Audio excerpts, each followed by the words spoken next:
Live from the Toadhop Network studios. In Hollywood, this is the ToadHopNetwork.com. A place of our own without a lot of parents peering down our backs. Radio worth watching. It's Schmo time.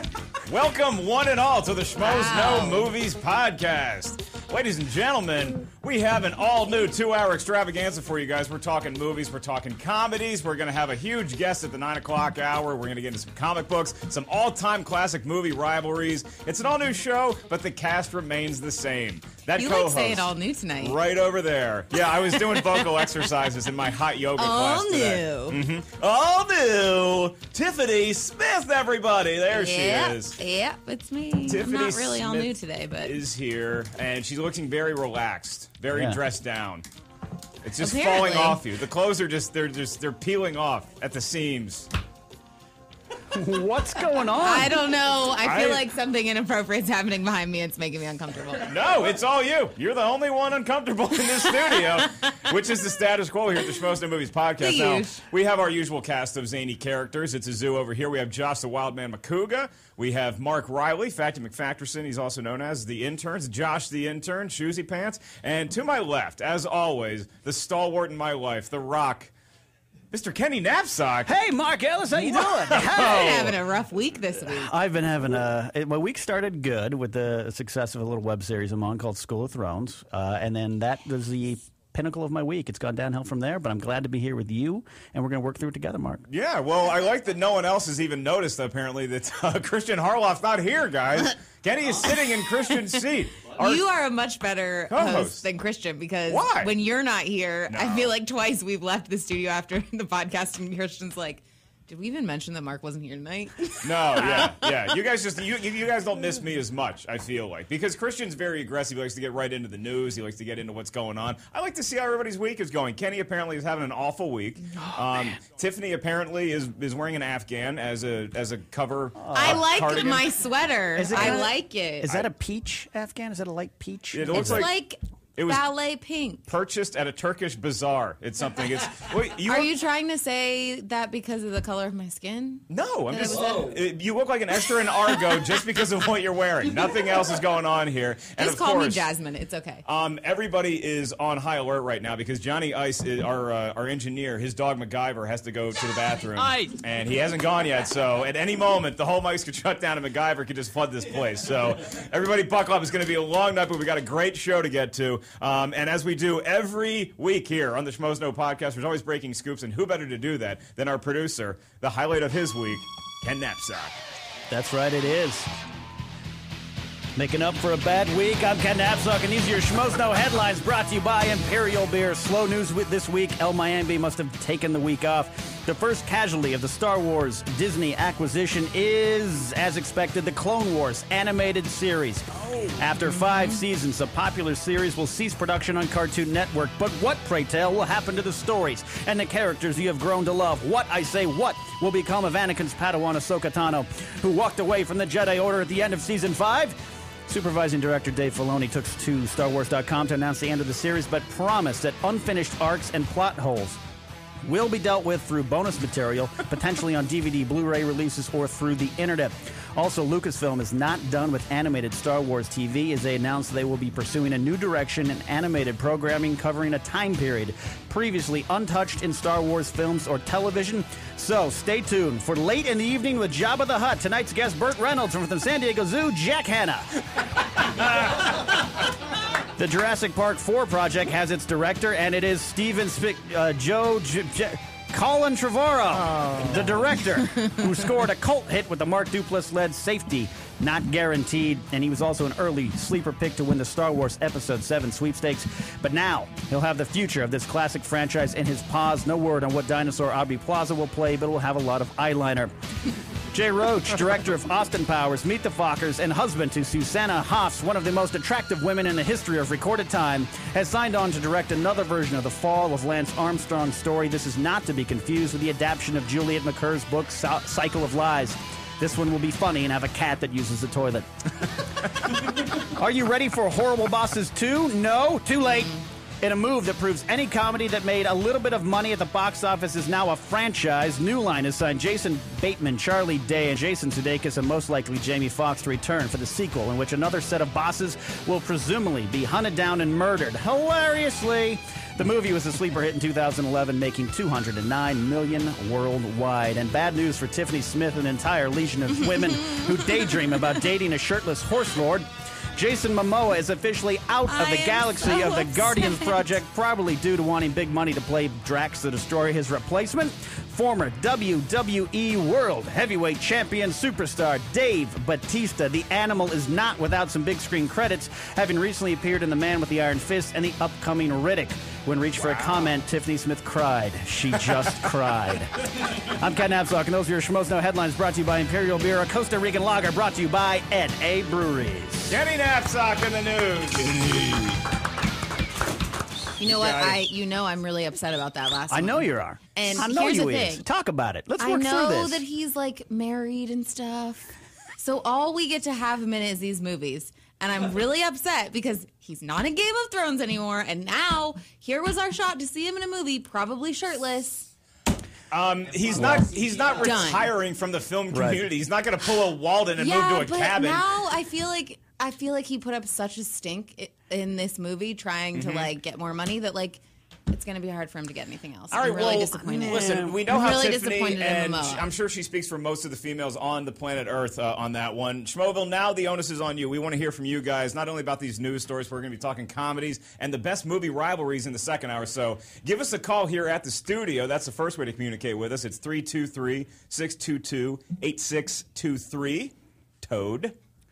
Or you can tweet us at Schmoes and you can also like us on Facebook. And if you already do, then go ahead and write on our wall. We're going to be taking some comments from there as well. What do you guys think about the news story? What do you want to talk about? Tiffany's very disappointed that Jason Momoa is not going to be Drax the Destroyer. But who is David Bautista? He's also shirtless in the movie. So you're going to get to see another buff guy. Don't worry. He's got a giant vein that stretches from his neck, wraps around, and goes down his arm. It's very becoming. It's very odd that that's the first thing that Kenny goes to. Kenny, I thought maybe he was going to comment on his acting in the past or his wrestling moves. No, he's got a vein. It's pretty distracting is my point. I mean, it's not all about the looks with Jason Momoa. I know that's what you guys think. What? He is very attractive, but can anyone say that he was not amazing in Game of Thrones? It's about his poetry with you? Game of Thrones. He was great in Game of Thrones. He's fantastic. A good actor. Bottom line is, the guy does not move blood from one part of his body to another part as sexily as David Bautista. He's got a vein, Tiffany.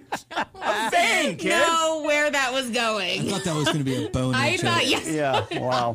I'm full of surprises here tonight. Wow. On the Schmoes Know Movies podcast. So the big thing that shocked me right off the bat is that you led off with the Star Wars Clone Wars. And with all this news about Disney acquired Lucasfilm and they acquired the rights to all the Star Wars stuff, all the merchandising, the movies, and then they just kind of went apeshit. They're like, hey, we're not only going to continue the normal franchise, we're going to make all these one-off movies and all this stuff. And now it's like, did they bite off more than they can chew with Star Wars? Because they're canceling the Clone Wars, which is a popular, at least has a cult following in the cartoon world. I'd say more than a cult following. It's very darn good. It is not just a Saturday morning. I'm saying darn because in respect for Tiffany's parents who sometimes listen. Wait till we started talking about Kick-Ass. This was not a shocking move, of course. We all kind of knew. Also on hold is Seth Green's Star Wars Detours project, which has been put on hold till possibly after Episode 7 comes out. So, potentially. Disney's getting their ducks in the order. This is their project now, and this is not shocking. It's sad. They had the series is great. The last 5-6 episodes of this season were spectacular. They kind of moved away from some of the kid stuff that had dominated last season and into this season, and it's dark, deep stuff at times, and I'm kind of sad to see it go, but we'll see. I was just going to say our friend Katie Sackhoff was on that show, right? She did a voice on it. When reached for comment, she did a dragon noise, and it sounded like a crying dragon. So that's not good. I kind of feel like though it makes sense that they're trying to hone everything down, to really get a streamlined story. They start out with these movies because there is a lot. Like, I feel intimidated sometimes when there's so much stuff going on with Star Wars where it's like, what storyline? What's going on? Like, when you were asking me stuff in there, I was like, I feel like I'm being quizzed. I'm panicking. I don't know. Have you thought? Well, that's Mark Riley. I mean, the guy's not an ordinary Star Wars fan. He's not a guy that's like, you see, Luke has the green lightsaber and then the bad guy has the red one. Like, Mark knows his shit. Yeah. By the way, Mark Riley, also known as Facty McFactorson. He's got another title tonight. I felt like I was being quizzed again. I was like, I don't know. You really did. Were you one of those kids, Tiffany, that did not test well? You remember you always heard that excuse, like, I she's was so really smart. good, and like don't do the joke here, but I was really good on my oral exams because I'm really good at like conversing and or writing essays. But well, you're nailing this oral exam, I'll tell you that. But it's just when it comes to the written test, it's just a little bit maybe a Patrick Ewing thing. You're just missing the layup at the end of the game. I just get a little panicked. She doesn't understand that reference.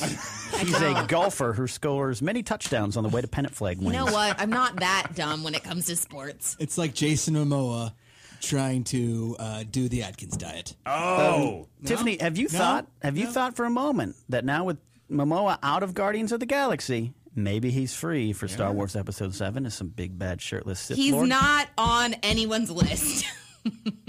He's on your list. He's on my life list, but he's not on my Star Wars draft list, unfortunately. Nobody drafted Jason Momoa. Jason Momoa, we did a Star Wars draft. You guys don't know. We did a fantasy draft, and we're all trying to pick who's going to be cast in Episode 7. Team Buzz Lightsaber. Team Buzz Lightsaber. I am Team Bob Fett and the Cloud City Rollers. Nobody drafted Jason Momoa because he wasn't available on the board. Maybe he's a free agent in a supplemental draft at some point. Mm-hmm. So absolutely. What do you think about Horrible Bosses 2? We're going to talk more at 8:30 about modern comedies, but what's your feelings on that movie, the first one? Horrible Bosses 2. Well, speaking of Horrible Bosses, Kenny is a producer, but he's also co-hosting tonight. So upgraded to the role of producer is a guy who literally, as I said, upgraded to the role of producer, was doing this. He's like, I don't know what I'm doing here. It's Mark Riley, everybody. Yeah, I'm so good at producing, I can't turn on this microphone over here. Facty McSuck producer. That was a bad one. That was a Josh McCougar. He's full of Josh McCougar. Yeah. Tiffany's oral exam grade just got demoted to a B now. She's working with a B. At least a B plus. Yeah, I don't know. But, Horrible Bosses 2, I saw the first Horrible Bosses, and it made me chuckle. I thought it was funny. It earned the 3.1 schmoes I gave it, and I wasn't begging for a movie, but with the comedy climate like it is, and we're going to get into more, comedies and what's wrong with comedies and what the best era for comedies and what your favorite comedies of all time are in the second half. But it's just, I don't care about it. It's not like going to get me out of bed in the morning like a Star Wars story would. It's a comedy. I also think with Horrible Bosses, it was because there were actors playing surprising roles. With Jennifer Aniston, everyone was like, oh my gosh, we've never seen her like this. So I feel like it's going to be harder to surprise us in this one. It was pretty sweet watching her. I mean, you can always throw a curveball in there. Kevin Spacey was really funny. You can have new bad bosses. Yeah. So it's kind of a franchise built in that way. But overall, I mean, this Burr Wonderstone thing, it left such a bad taste in my mouth. And that's the reason why I wanted to get into comedies and why they're just not doing it for me right now. And I don't know if they're not doing it for everybody else, too. If everybody else is disappointed, I'm trying to think. Schmoeville, call in and tweet us. What is the last great comedy that you saw in a theater as far as release goes? Because as far as I'm concerned, it was Bridesmaids. Made me laugh out loud a lot. And before that, you got to go back a ways, I think. And for me, The Hangover in the theater, I died laughing. I watched very funny. I watched it on DVD. The first one. I watched it on DVD, Blu-ray, whatever, VHS.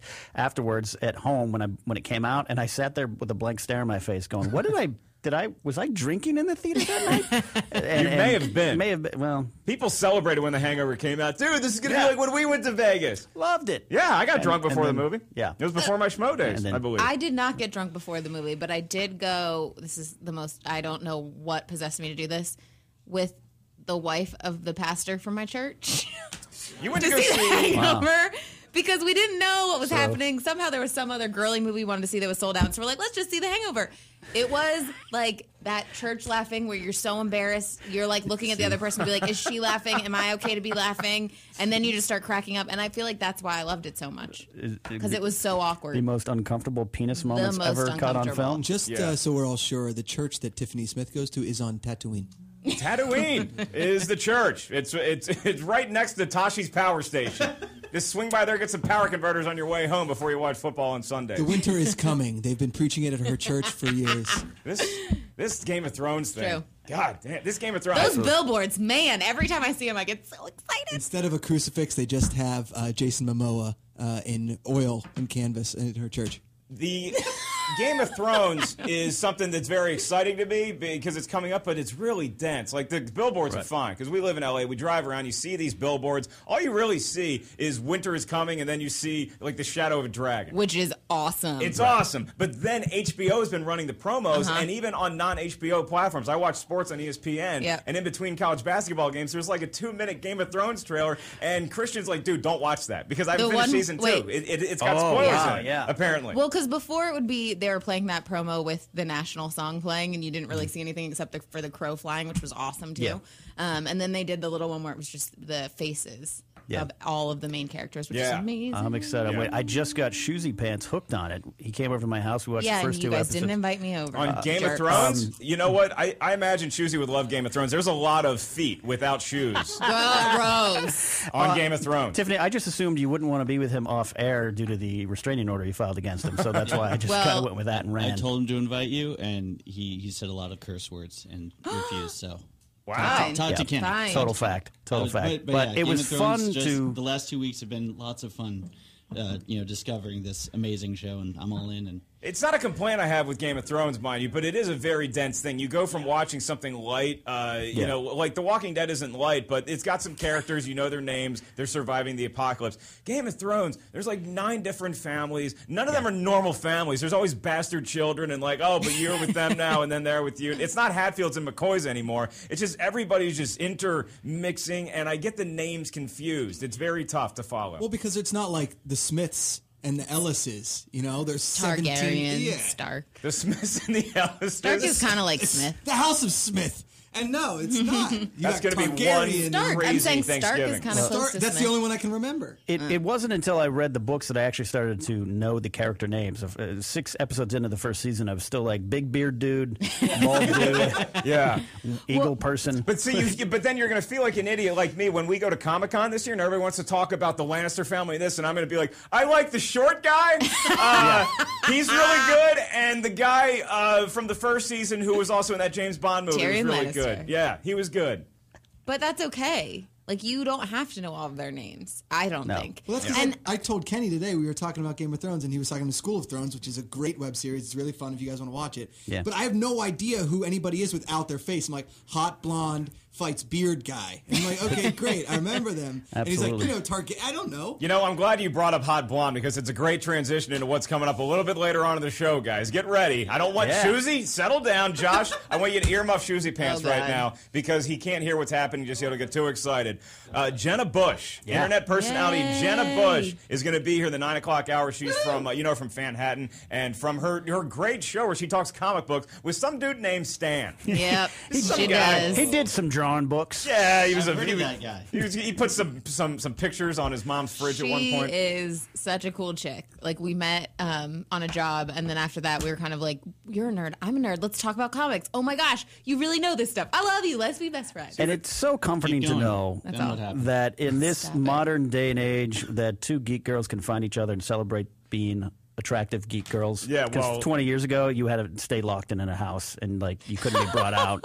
It wasn't possible. Ken, I think you're overlooking the fact that they're both attractive. Like, if you and me are like, you're a nerd, I'm a nerd, let's hang out. Like, the world is going to celebrate that. The world's going to take our lunch money. That would mean you to accept my invitations to come over. Oh yeah, I'm sorry, I'm busy this week. I got my lunch money taken from me when I was little. Really? Yep.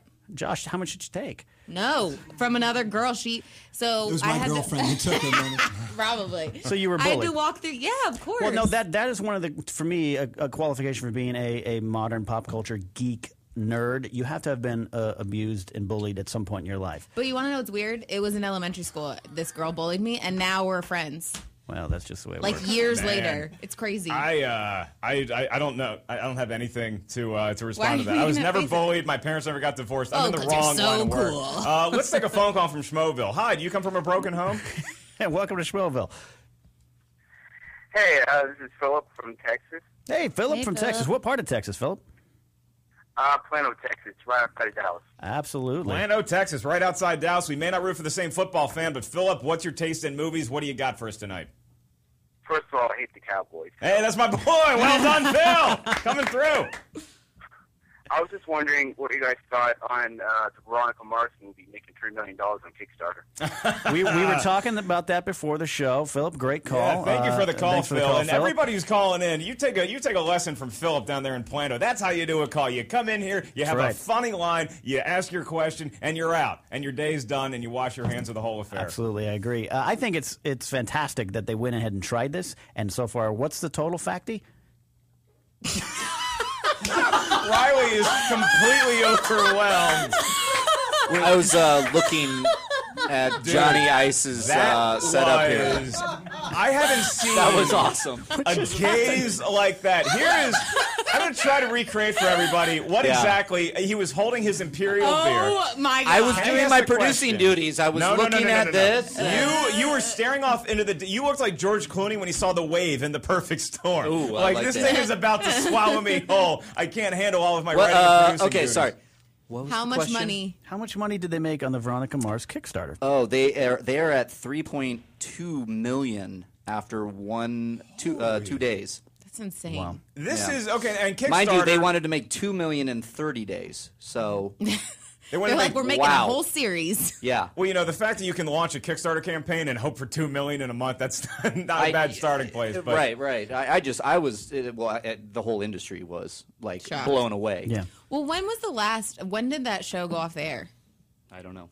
Facty. I'm not a Veronica Mars fan. We need a new facty for the evening. Interns. Someone step up. Guys, this week's show has turned into like volleyball when everybody has to rotate one position. So now we don't have a facty anymore. Somebody needs to step up, rotate everyone. All right, I'll do it. Hold on. Here's what being a Kickstarter 2007. Campaign. It ended. A Kickstarter campaign is like where you go online through this thing called Kickstarter and you can say, hey, I'm doing this project. I want everybody who thinks it's a good idea or worthy endeavor to kick in some money. Kick in whatever you have. A penny, $10. I could probably kick in 15, for Veronica Mars. I've written a fair amount of my fan fiction for that. And they've all of a sudden $3.2 million. Well, and it's cool because like when we were talking to the people doing films in South by last week, they were saying, a lot of them got their money for their films on Kickstarter. Yeah. And you're like, they're hoping for maybe like $10,000, $8,000. But to get $2 million is insane. So now they're going to make a movie based on a television show. Yep. It's Veronica Mars, the TV show, is now going to be Veronica Mars, the movie. Yep. And do they have a plot? Like, do you just say on Kickstarter, like, hey, we're Veronica Mars. Hi, we're the people. Well, I know we want money to been- make a movie. Or did they have a script? And they're like, hey, this could happen if you make it a reality. I feel like people have been talking about this movie for a while, so I would hope that there's something that's been written up. And apparently you were saying that they actually went to the WB first and were like, if we make this money, right? Yeah. I think that was Riley, but yeah. Yeah, they did. Crowdsource funding is an interesting way to go. A bunch of Star Trek actors actually got together, and there's a project in the works that was started on Kickstarter. Not as successful as this, but it's an interesting to see if the industry, fans have money and $10 here, $15 here. Next thing you know, we're going to have, new Star Trek offshoots, or maybe you and I can make that LARPing fan film we've always wanted to do. Well, that's what I'm saying. Is it Kickstarter now? The Schmoes has launched their Kickstarter. It's going to pay Josh the intern's rent. Josh, you had something to say. Yeah, I was going to say, I've been reading up on it because it's a very interesting story. Basically, Kristian Bell and the co-creator, they've had a script for 3 years, but they have been able to get it greenlit. And they went to WB, and W said, hey, they pitched this Kickstarter idea, say, if you could do it, we'll fund the movie. And the rest is history. I imagine they did this. If you can do it, we'll make it. Crap. They're all high-fiving each other. Those losers. What the hell is Kickstarter? How are they going to make $2 million? Yeah, I don't even like Motley Crue. I just read on Variety that the first Veronica Mars script was Hit and Run with Dax Shepard and Kristen Bell, and there was a test to see how it would go, and it didn't go that well, which is why they had trouble greenlighting Veronica Mars. But the Kickstarter campaign really launched it off. Did you just read that online, or was that right out of your ass? No, I just read that online. God, this is like... We have a new facty for the evening then. I feel like I'm in an alternate universe right now. Everybody's playing different roles. I'm not drinking yet. That's probably the problem. Somebody go put an Imperial Ale on ice for Mark Ellis. We need to get this thing going. Already got one ready for you. So on the other side of the break, we're going to give away an Oblivion T-shirt. Yeah, that's going to be keep you. fun. We're having a contest, and we're going to talk about modern comedies. That is something close to Ellis's heart. You called me this week, and you're like, I need the floor. We need to know. We're going to get some Burt Wonderstone off our chest. We're going to get some Oz off our chest, and we're going to talk. What's your favorite comedy of all time? Schmoeville. We will be right back on the Schmoes Know Movies podcast.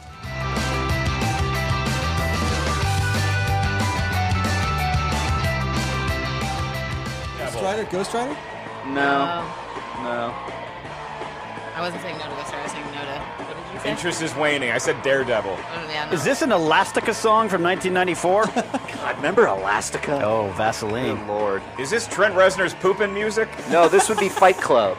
Fight Club. Fight Club. We should have known from your shirt. I know, right? I didn't even plan that. It just Don't happened. lie, you totally did. I Fight totally Club. planned this. First rule of Fight Club is you don't talk about Fight Club, but that is totally not going to fly on our Schmoes No Movies podcast. We want everybody to talk about it. We want you guys to tweet in. Give us a call here at the studio. That number is 323-622-8623. Also, Toad. 323-622-TOAD here at the studio. Kenny, we love being sponsored by Ripped Apparel. We absolutely do. It's our favorite, maybe one of our favorite sponsors. I'm wearing my Mushroom Kingdom shirt tonight. It's you know what? It's a Super Mario Brothers shirt. Of course, I'm going to order that. If you want to order a shirt from Ripped Apparel, you just go to Ripped Apparel and you enter in the Schmoes coupon. It's simply Schmoes, and you get $1 off the already amazingly cheap price of $10 to get a shirt that's only good for 24 hours, and it is gone forever. It's great combos of movies we all know and love. Absolutely. They had the great Boba Fett Predator mashup shirt earlier this week. Predator. Very popular. I got that. I think Kristian got it too. Yeah. It's going to be one of those days when we show up to shoot a video together. We're both wearing the same shirt. Like two girls that are wearing the same colored dress going to prom. One of us has to change. Or two girls wearing the same Turkish Afghan sweater to a podcast. Don't be jealous that you don't have this. If Jenna Busch comes in at 9 p.m. tonight and she's wearing the same thing, we know something's up. Jenna Busch, by the way, will be joining us from Fanhattan. I'd like to just say real quick, I thought Jenna Busch was going to be the president's daughter. And I was like, that's what? That is Jenna Busch Hager. Jenna Busch Hager. Is she married to a guy? She's married to Sammy Hagar? Yep. Really? Yep. Jenna The Busch wordsmith. is, because I heard that too, and I was like, oh, we got the president's daughter coming in. Does Yeah. she know anything about movies? And I'm like, I'm pretty sure she's kind of like your old man, and that she's not too quick on the mic. You know, Right. she's not great with the speech patterns. But not this she's not going to Jenna ace Busch. an oral exam. But our Jenna Busch, who spells her last name like Bush. Oh. The beer. Like the beer. Yeah. She puts an I extra like C in how there. you said it. Really Bush. changed this. Every Thursday night at Penn State's campus, Busch Light Pounders were 6 for $3. It was awesome. That's why we call him the Wild Man, Josh McCouga. Sorry to get off track. Kenny, we promised the kids a T-shirt. We promised them did. an Oblivion T-shirt. Yeah. How are they going to get it? Well, we're going to do a contest. It's going to be on the Schmoes Know Facebook page. That is facebook.com/schmoesknow. And I want you to leave a comment. I put a post up there right now about the Oblivion T-shirt giveaway. Leave a comment about what is your least favorite modern comedy the last 5 years. The least favorite. The least favorite. Okay. And the one chosen by the staff here that we all agree on, that's going to get you a nice Oblivion T-shirt. Oblivion starring Tom Cruise, coming out in theaters soon. It's going to be a summer blockbuster, right? You know, you should be the producer of this show. I got to be honest with you. You're so good at this because, look, if you're going to win an Oblivion T-shirt, what better way to do it than to name the one comedy of the last 5 years that you just want to blow into oblivion? Yeah. That's Ken Napzok. Wow. That's right. Oh, I get it. Yeah. There you go. Some Well, we sweetheart. we tested Mark Riley as producer. He's already failing miserably. Yeah. I didn't even put my hat in the ring. I was like, what? No, I know. Yeah. But Mark, you know what you do. Mark, I want to cede the floor to you. You Thank called you. me this week and you said, Yeah. I got something I want to talk about I got this something week I on the wanna say. podcast. You Uh-huh. just come out of Burt Wonderstone, the picture starring Steve Carell and Jim Carrey, and you were fired up. Yeah, well, look, it's been a long week in Schmoeville anyway. We've had a lot of obligations. Kristian and I have, one of which is taking him away from the podcast tonight, but he's working hard for us behind the scenes. We had to see, we got Upside Down come out this week. We had The Call, we had Spring Breakers, and we had Burt Wonderstone. Okay? So it's not exactly Murderer's Row of movies. We're not exactly looking at the 1927 Yankees. And then you put Burt Wonderstone in there. And Burt Wonderstone, I gave it 2 out of 5 Schmoes. It was not the worst comedy I've ever seen. But when you give me Steve Carell, Steve Buscemi, Olivia Wilde, and the comic force known as Jim Carrey, I want to get more from my comedy. And it's just, it starts out kind of funny, and then it just devolves. It's such a bad cookie-cutter movie. That was my biggest problem with it, was it looked like something that Final Draft would show a little kid how to write. Like, here's how to write a script. Then you have the turn here, and then here's where the character feels bad for himself. Then he realizes he can change, and then is so on and so forth. But it was really depressing to me, so I thought, let's open it up to all you guys.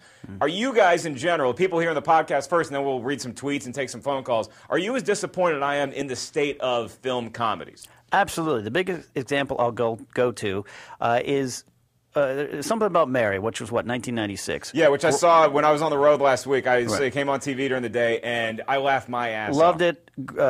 Saw it 4 or 5 times in the theater. I even had promotional packages of hair gel that they gave out at the time. I still have some I have a lot of those packages at my place right now. Those aren't. We're not talking about baggies that you feel. You can make those yourself. You can make those yourself. Oh my God. All right, so stop. Set me up for Just it. stop. Go take another oral exam. It's good. Oh my God. What we've got here is that comedy in 1996 just took comedies in a new direction, and it was gross out humor, but it had heart, it had story. Yeah, at times the script could be cookie cutter, but you didn't pick up on it. Flash forward 20 years later, the same team comes out with Hall Pass, which was a horrendous, bland, and also kind of an ended downer. Christina Applegate gets to have an affair and get away with it. Nothing. I'll be quiet and I'll tell you what I did. And that to me is the difference. We've gone from that to really sorry. this. I think it becomes where you see there's something about Mary and other studio execs and producers. They watch that movie and they see all these people laughing in the theater and they say, okay, what's the easiest part of this movie to replicate? Oh, I know, the poop jokes. So let's just do a bunch of those and hopefully we capture lightning in a bottle instead of putting the actual work in.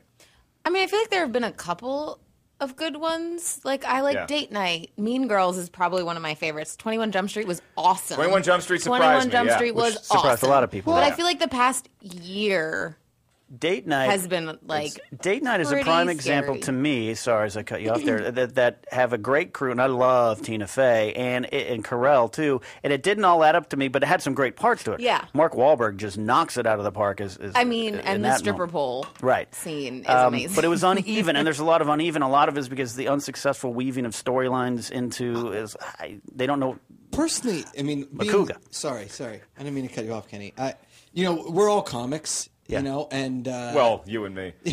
Speak for yourself. Yeah, I was like, I'm not. Nope. I sit around all day, and all I think about is what can I write or what can I think about that hasn't been done before? Because it's all been done at this point. Basically, it's all a derivative of something that came out 100 years ago, right? Sure. I mean, it's 7 stories in the world.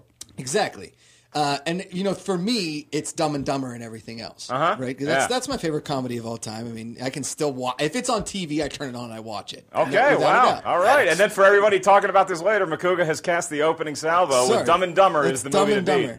But I agree with you. There have been very few comedies that have come out that have shocked me and that have been like, oh, this is hysterical. I really, really like this. And I think it might have to do somewhat with studios are very averse to going into that R-rated zone.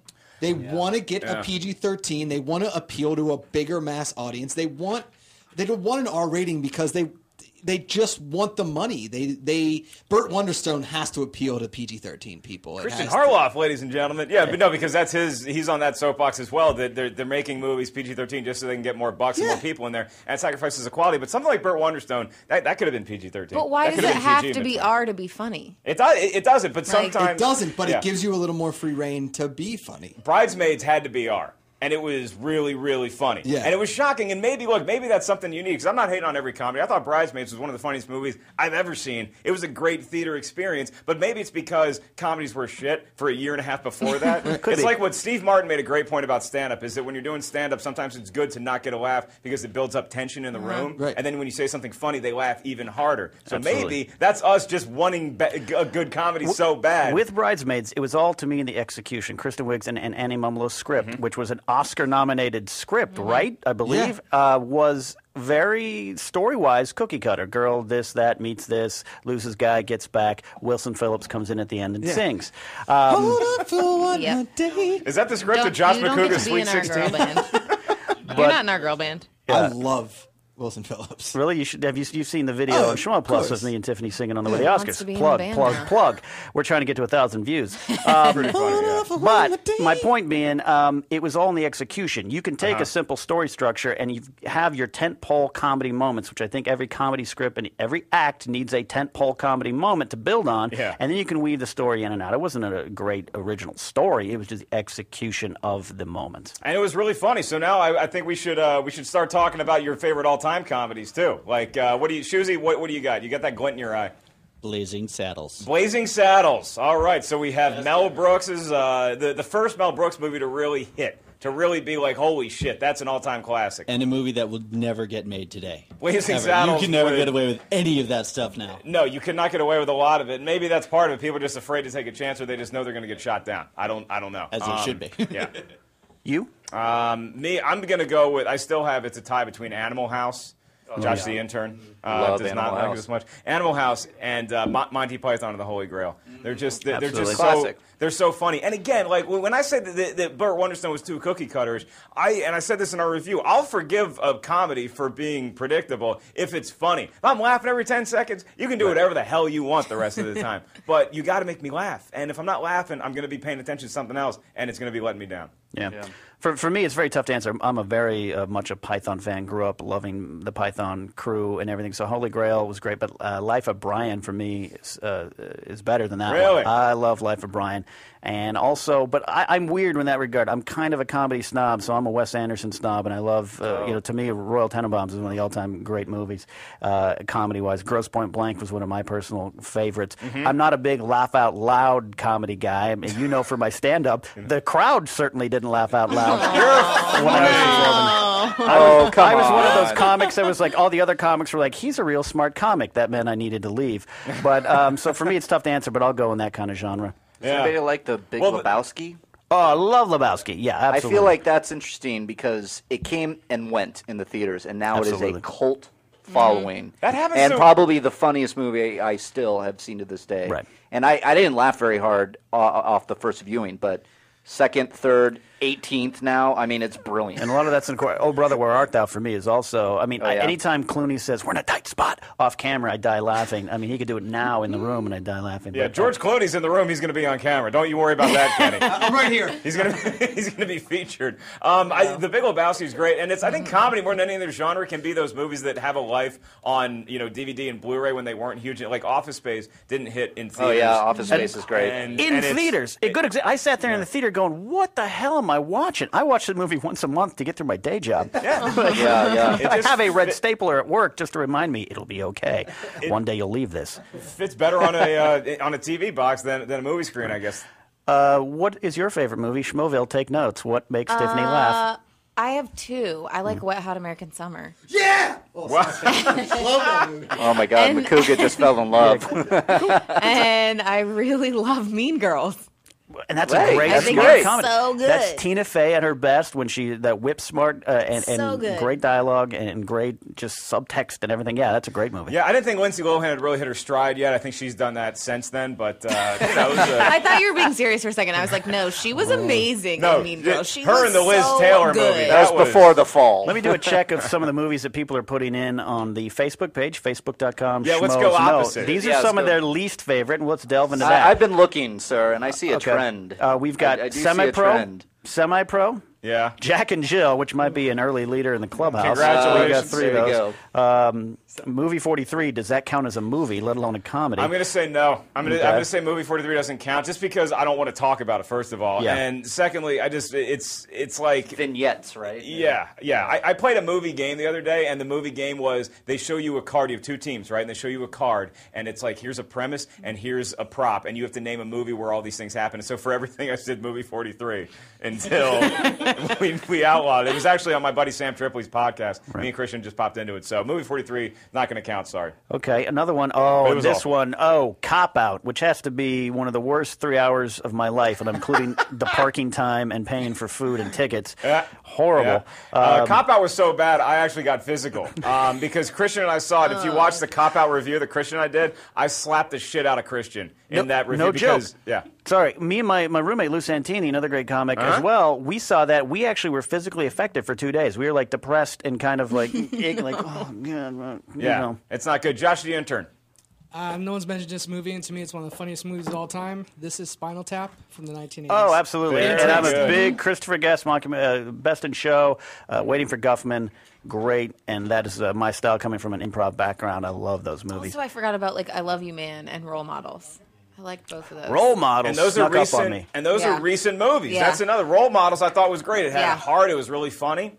And I Love You Man it didn't hit the Role Models level for me, but it was enjoyable to watch. Yeah. And I think that's part of the problem is that those guys, like, you have Jason Segel and Paul Rudd and Knocked Up I did not like Knocked Up. I think that after a while, you just you put these people in movies and assume it's going to be great. Like the movie Couples Retreat has Vince Vaughn, it's got Jon Favreau, it's got all these really funny dudes. Awful movie. And they're just like, hey, let's just fly these guys to an island. Like Grown Ups. And it's going to be fun. Or like Grown Ups, yeah. Or The Dilemma. The Dilemma was supposed to be funny. That was brutal. That one, I was like, how is this going to be? It was like a painful subject. It honestly supposed to be funny? It honestly felt like somebody wrote the script over a weekend and they were like, well, we got a couple million, might as well just make this. It was brutal. It was really bad. You want to shoot a movie? Should we take some calls from Schmoeville? Yeah, I'm starting to get that icky cop-out feeling on me, so let's take some calls from Schmoeville. Let's take a call from Schmoeville. What is your favorite or least favorite? Somebody canceled daylight savings time. Oh no! Is this the myth known as Finstock? It is one of our least and most popular comics. Oh gosh! Bobby Finstock is back on the podcast. How are you, Bobby? I'm pretty good. I mean, back to school. Well done. Now, Finstock, I got to ask you, who's your favorite character in Back to School, and do you have a interaction with them, a story you could tell us about that? Well, Burt Young. Burt Young, that's right, who is better known as Rocky's brother Paulie in the Rocky franchise. Yes, absolutely. And Bobby slams that guy through the jukebox. Mm-hmm. That's one of my favorite comedic scenes of all time, obviously. The funniest part in Back to School to me is the Rodney Dangerfield movie where he goes back to school as an old guy. I've never seen that. You need to see it because there's a cameo by a young man named Sam Kinison. Sam Kinison as the teacher Vietnam vet is so funny. Finstock, I'm glad you called in. Absolutely. Do you have any other comedies while we got you on the horn? A great comedy, or maybe what's the worst comedy you've ever seen in your life? Recently, Horrible Bosses was one of the worst movies I've seen. I didn't like it. Well, you'll love the story that we just broke because apparently we didn't break it, but it has been it got greenlit. There's going to be a sequel to Horrible Bosses. Why? I didn't do it because it ended so well. It made money at the box, $209 million at the box office. Finstock, and probably because they're banking off a statement off of identity theft as well. So I don't see anything with him in there as of now. That's a good. That's probably a good point, Finstock. Finstock, thanks for. Well, I do that every once in a while. Are you wearing the mask right now? I am actually going into surgery right now. What? I'm performing surgery. Oh well, that's a good time to call. And, in the game of operation. Take care of that. Good job. And, I was calling also to Tiffany.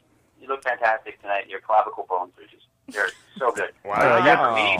Finstock's probation officer just called me on the other line. He's got to go.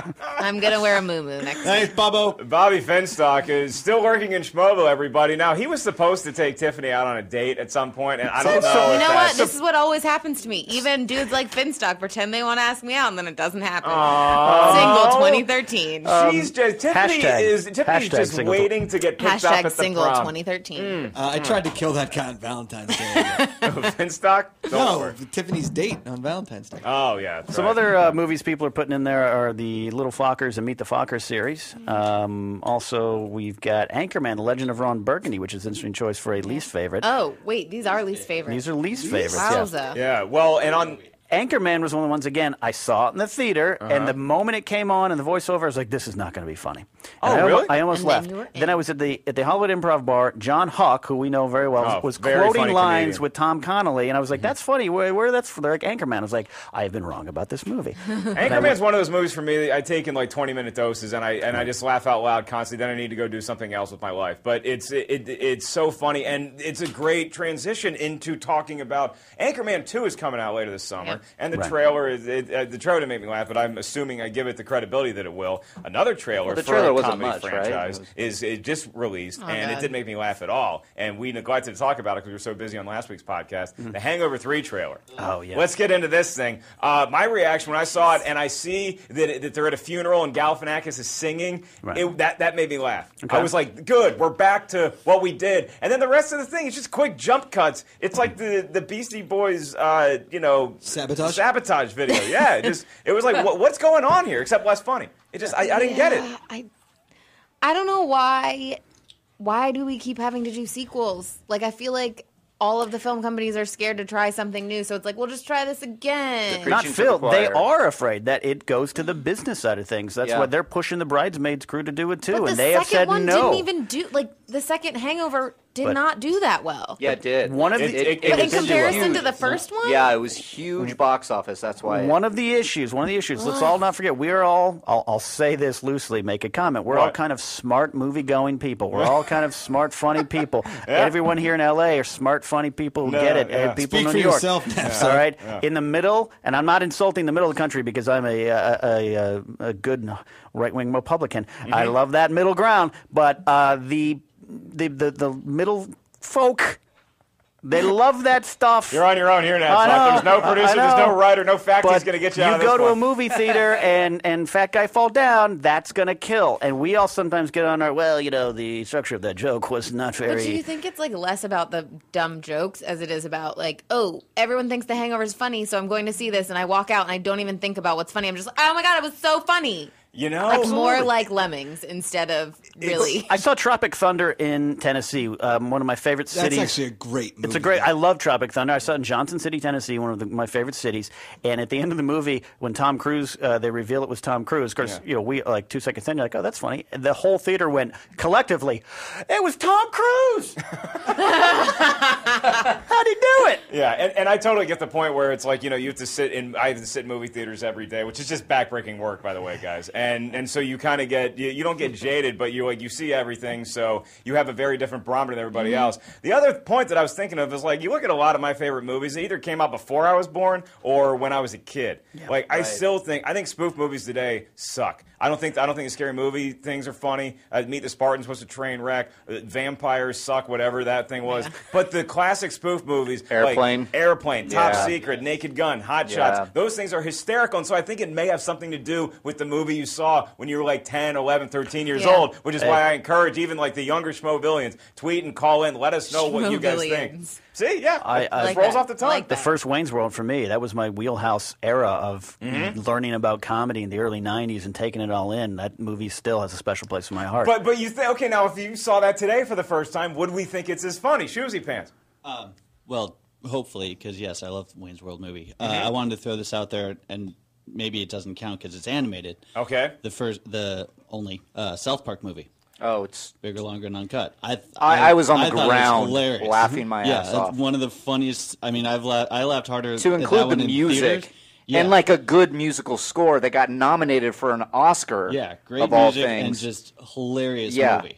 I hated it in the theater, and it's made me laugh ever since. I think it's hysterical. It's just there's something about those kind of movies. So, Kenny, we got anybody out there in Schmoeville? Is there anybody alive? Hopefully, out it's there? someone from the Midwest, and they'll yell at me. Oh, geez, here we go. Welcome to Schmoeville. So. Welcome to Fingers Schmoeville. crossed. Who we got? All right. This is Kristian. What's up, man?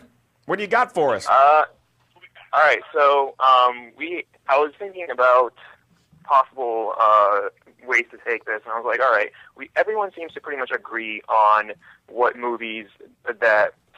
comedy sucked within the last couple of years. So I was thinking, like, okay, what can we talk about that people are doing right? Right? Like, what can we talk about? What can they? Within the last year or so, what have comedies done right? And I was thinking, okay, there was some people liked Moonrise Kingdom, some people didn't. Some people liked Seven Psychopaths, some people didn't. What do you guys think are the things that they're doing right, and what should they keep up? I'll tell you what they're doing right is that Schmoeville's making great phone calls tonight. Thank you, Griffin. Great call. I think that I think he makes a great point. What Seven Psychopaths did especially is it took chances. It took chances, and it was different, and it didn't give a shit. It was like, no, we're gonna go on this tangent, and we're gonna keep going on this tangent, and we don't give a shit about the audience, and that's kind of refreshing to see every so often. And where does laughter come from? Surprise. That's what does laughter. it? That is the basic scientific. Get out your trapper keepers. Write that down.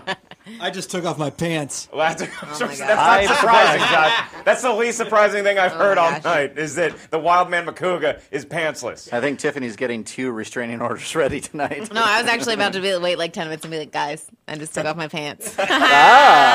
No, I didn't. Right. And the show, we broke the server. The server's broken. Toadhop is broken.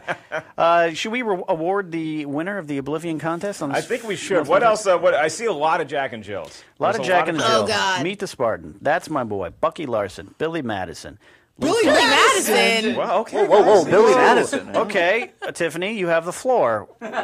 Please rebuttal. Did Billy Madison get on that list? Well, someone went in and typed a comment that they didn't like Billy Madison. I think that people are getting this confused with putting their favorite comedies on this list. Can I be Tiffany's hype man here? You just say you don't like Billy Madison. I don't want to say that. No, you said you like it. Oh, I really like Billy Madison. It's the best movie ever! Wow. Like, it is such a fantastically funny movie. It's incredible! That second time wasn't very good.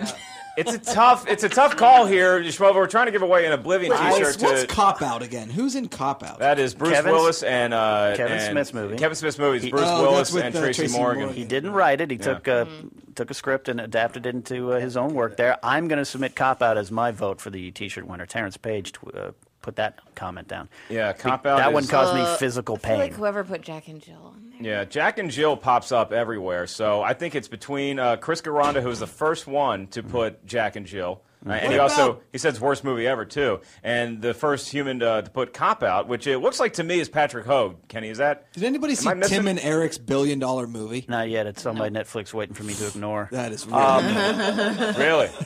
You've been ignoring I keep ignoring it. I have been. I love Tim and Eric. I actually love a lot of their stuff. The show's incredible. The movie's one of the worst things I've ever tried to get through. Even with Will Forte in it, my doppelganger. All right, so I got on the Facebook page, Terrence Page, first here with Cop Out. That's my vote. What do you have? Okay, all right. We can give away two. I think that we should probably give away two. I think Chris Garanda, or maybe Gironda. I don't know. You know, if you live in Wisconsin, Kenny's not going to bother pronouncing your name right. So Jack and Jill for worst movie ever. So Chris gets a shirt, and your boy Terrence. I'm going with Terrence Page, who was the first I saw to write Cop Out, the worst comedy. Yep. I speak for Kristian Harloff. Message us.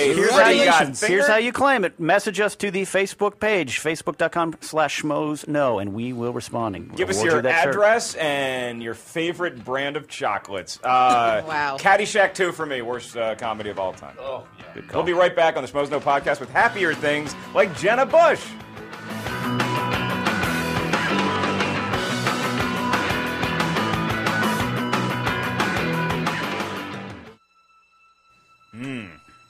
I think a woman just turned on a shower somewhere. Mind you that there's a theme. I mean, well, we have a guest coming in. Yeah, we have a guest coming in. So, and you started out with playing Kick-Ass 2 music. This is the first time Mark Riley has gotten to DJ. Second one was what? Fight Club. Was Fight Club.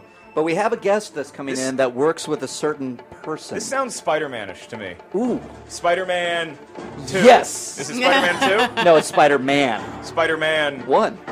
But the Either same way, franchise. you're fine. Same franchise. Should have just left it with Spider-Man. You've done well. I know. Spider-Man. I should have left well enough alone. Just that. But well enough is just simply not good enough when you're talking about these exorbitant movie theater prices, Kenny. That's right, Mark. It's incredible. I don't know how people go to see pictures anymore, but now I have a way. I have a solution. Don't worry, Schmoeville. Your ills will be cured with a little invention called Movie Pass. Movie Pass, you just go to MoviePass.com. You can type in the Schmoes Know. It's MoviePass.com/Schmoes Know. We make it even easier for you. What Movie Pass is, it looks like a credit card, except it does a whole lot more than that. You swipe it at a movie theater, and you can see one movie a day for free. It's $40 to $50 a month it'll run you. And so if you see 2 movies in a given month, on average, it's worth your money, and it's a piece of cake to use. You just show up, you got an app for it, you say what movie you want to see, you swipe the pass, boom, you're in the front row of Lincoln. And you have used it often, right? I use success. I use Movie Pass all the time to see the awful comedies that I have to.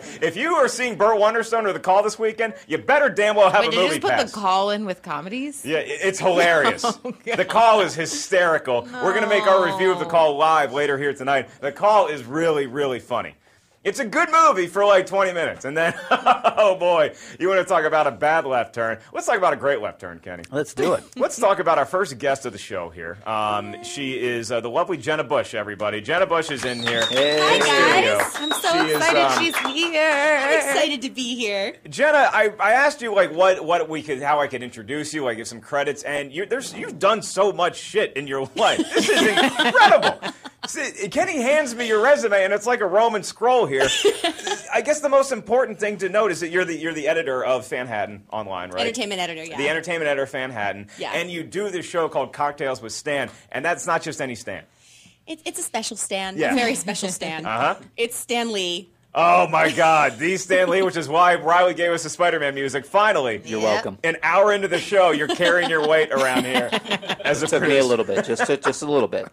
So you do Cocktails with Stan, and you're the co-host, and you get to hang out with Stan Lee and just chat comic books? It's true. He is one of the coolest people. Well, one of the coolest people. Screw that. He's the coolest guy I've ever met. Yeah, as far as I know, Gandhi's dead. So Stan's the coolest guy still alive. He's amazing.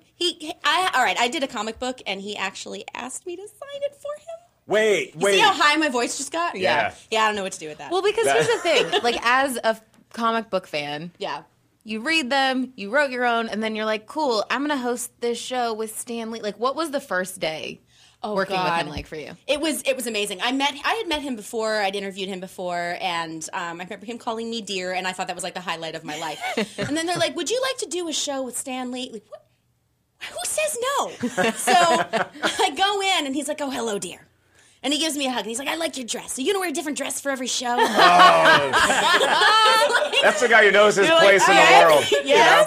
Whatever you like, Stan. So, That's fantastic. he likes to sort of insult all the guests. But no one minds, because it's Stan. Like, Stan says something mean to you. You're like, thank you, Stan. I was actually... May I have another?